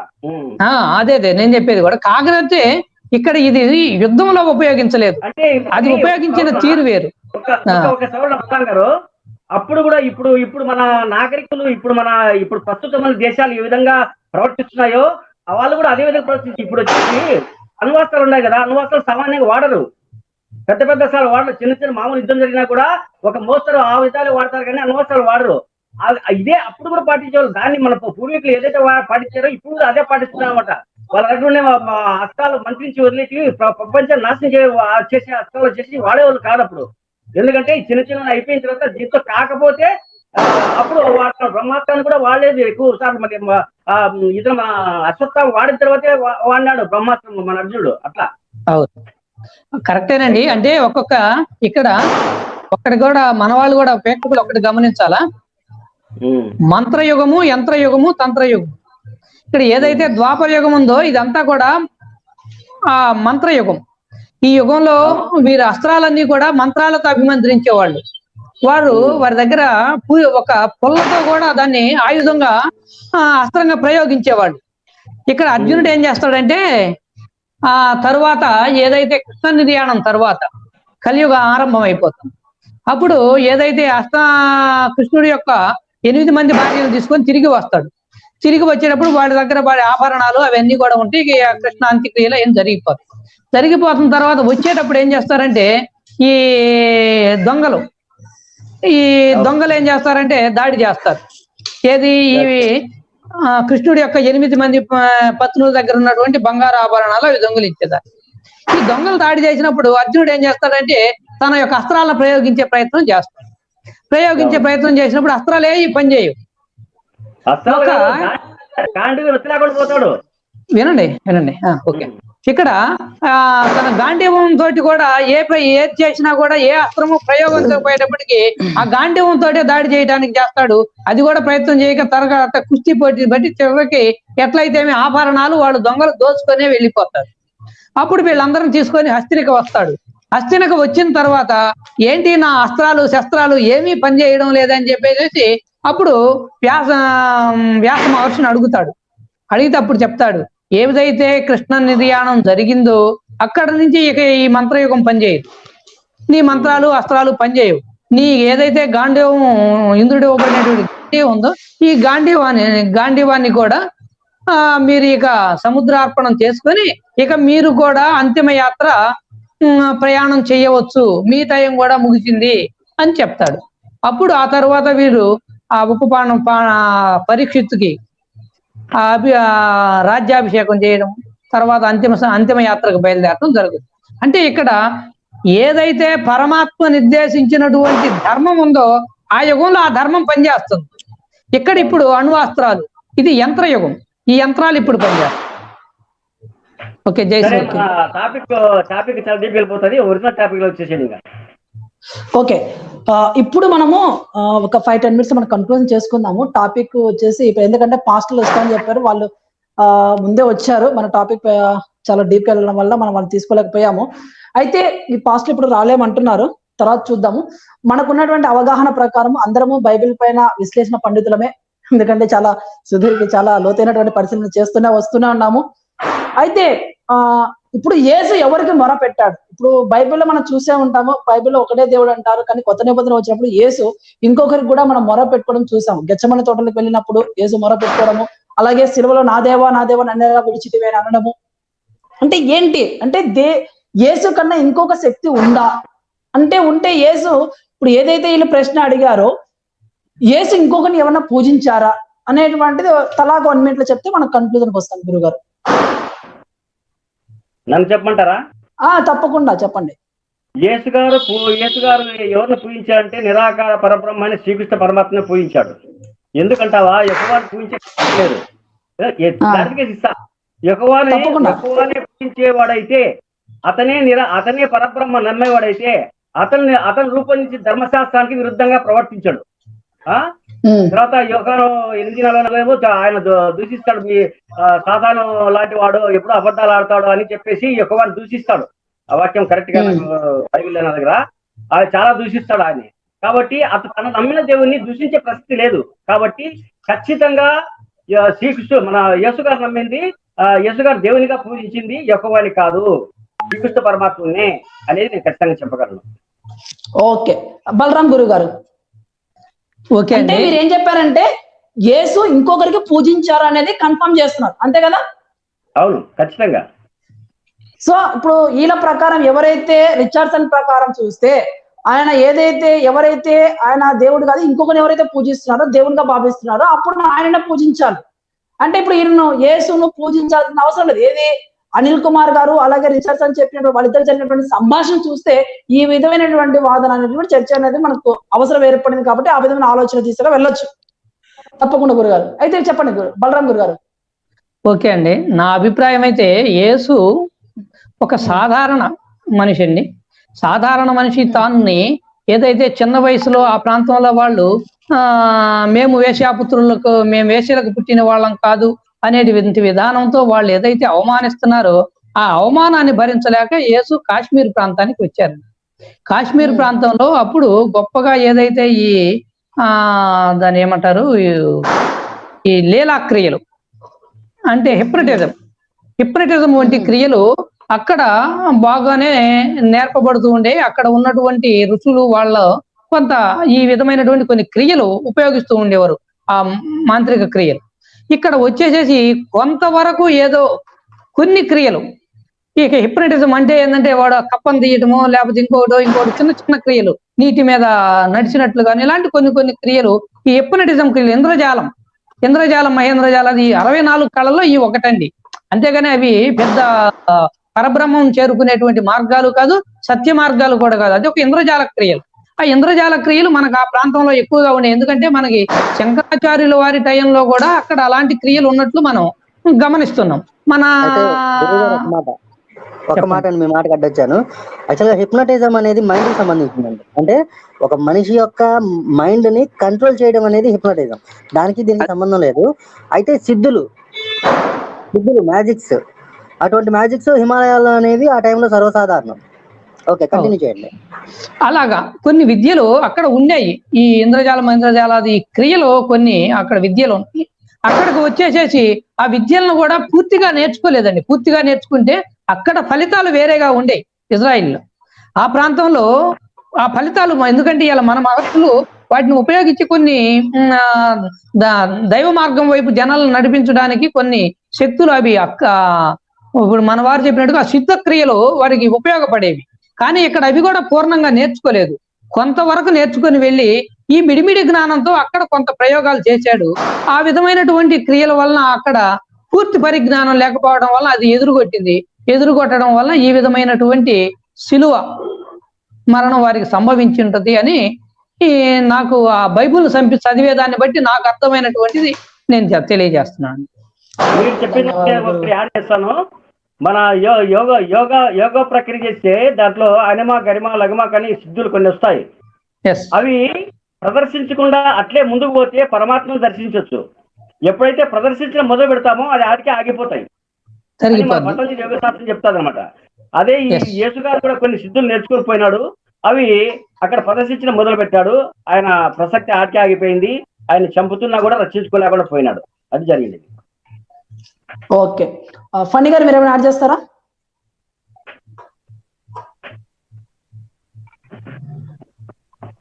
ఫణిరాజ్ గారు. ఓకే, గోపి గారు మీరు ఏమైనా యాడ్ చేయండి. ఏం లేదు. ఓకే, అయ్యో ఓకే, నేను ఒక మాట తప్పకుండా. యాక్చువల్గా ఇప్పుడు క్రైస్తవులు ఎవరిని పూజించాలి అంటే బుర్రతకు వేదవులు. వాళ్ళు ఎవరిని పూజించాలి? నిజానికి చెప్పాలంటే యెహోవా అనేవాడు మోషే ద్వారా కల్పించబడిన కల్పిత పాత్ర. నెక్స్ట్ రెండోది యేసు అనేవాడు ఈ కొత్త నిబంధన ప్రకారం పౌలు అనేవాడి చేత ఇది చేయబడిన ఒక బుర్ర తక్కువ సిద్ధాంతం. ఇంకెవరిని పూజించాలి వాళ్ళు? నిజానికి వాళ్ళు దేవుని కాదు పూజిస్తుంది, పాసల ముందు మోకాళ్ళు అండేస్తున్నాడు అంతే క్రైస్తవులు అనేవాళ్ళు. బుర్ర తక్కువ వేదవులు అంతే. ఇంక వాళ్ళు పూజించడానికి యేసుని లేదు యెహోవాని లేదు, ఇద్దరు ఫేక్ గాళ్ళే, ఇద్దరు కల్పిత పాత్రలే. ఇంకా వాళ్ళు ఎవరిని పూజించేది? ఒక దేవుడు అంటూ లేని ఏకైక మతం వాళ్ళే. నేను మీరు చెప్పినానికి ఎవరిని పూజిస్తున్నామనేది కాదు ఇంపార్టెంట్, ఎంత సంపాదిస్తున్నాం అనేది ఇంపార్టెంట్. ఎవరిని పూజిస్తే నల్లరెడ్డి గారు మనం పెట్టిన టైటిల్ అది కదా. క్రైస్తవులు ఎవరిని పూజించాలంటే బురద పేదవులు ఎవరిని పూజిస్తారు?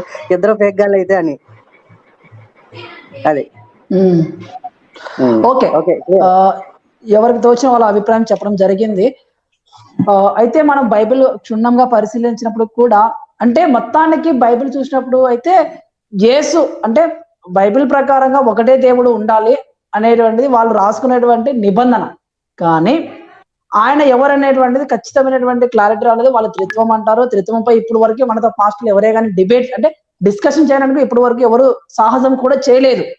ఇంకొక విషయం ఏంటంటే యేసు అనేది వాళ్ళు ఏదైతే కల్పించుకొని రాసినటువంటి బైబిల్లో యేసుని ఆయన ఇంకొకరికి పూజించాడు.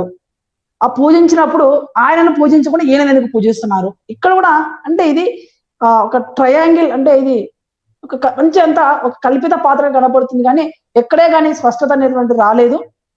ఆ రకంగా ఎవరైతే అనిల్ కుమార్ రిచర్డ్సన్ గారు చెప్పినటువంటి విధంగా చూస్తే యేసుని అయితే పూజించకూడదు అనేది అర్థం అవుతుంది. సో అప్పుడు దీనికి వాళ్ళే సమాధానం చెప్తారని నేను ఆశిస్తున్నాను. అలాగే రేపుగా మన మధ్యలోకి ఒక మేడం గారు రాబోతున్నారు. గతంలో నుంచి చెప్తూనే ఉన్నాను, మేడం గారు రేపు వస్తారని మనకు అపాయింట్మెంట్ తీసుకోవడం జరిగింది. నేను మీకు అప్డేట్ చేస్తాను. కాలర్స్ కూడా ఎవరు లేరు కాబట్టి ఈరోజు త్వరగా ఈ లైవ్ కార్యక్రమం ముగించడం జరుగుతుంది. ఓకేనా గురుగారు, క్లోజ్ చేశానా? ఏమైనా యాడ్ చేస్తారా? ప్రేక్షకులందరికీ ధన్యవాదాలు. అందరికీ జై శ్రీరామ్, భారత్ మాతా కీ జై.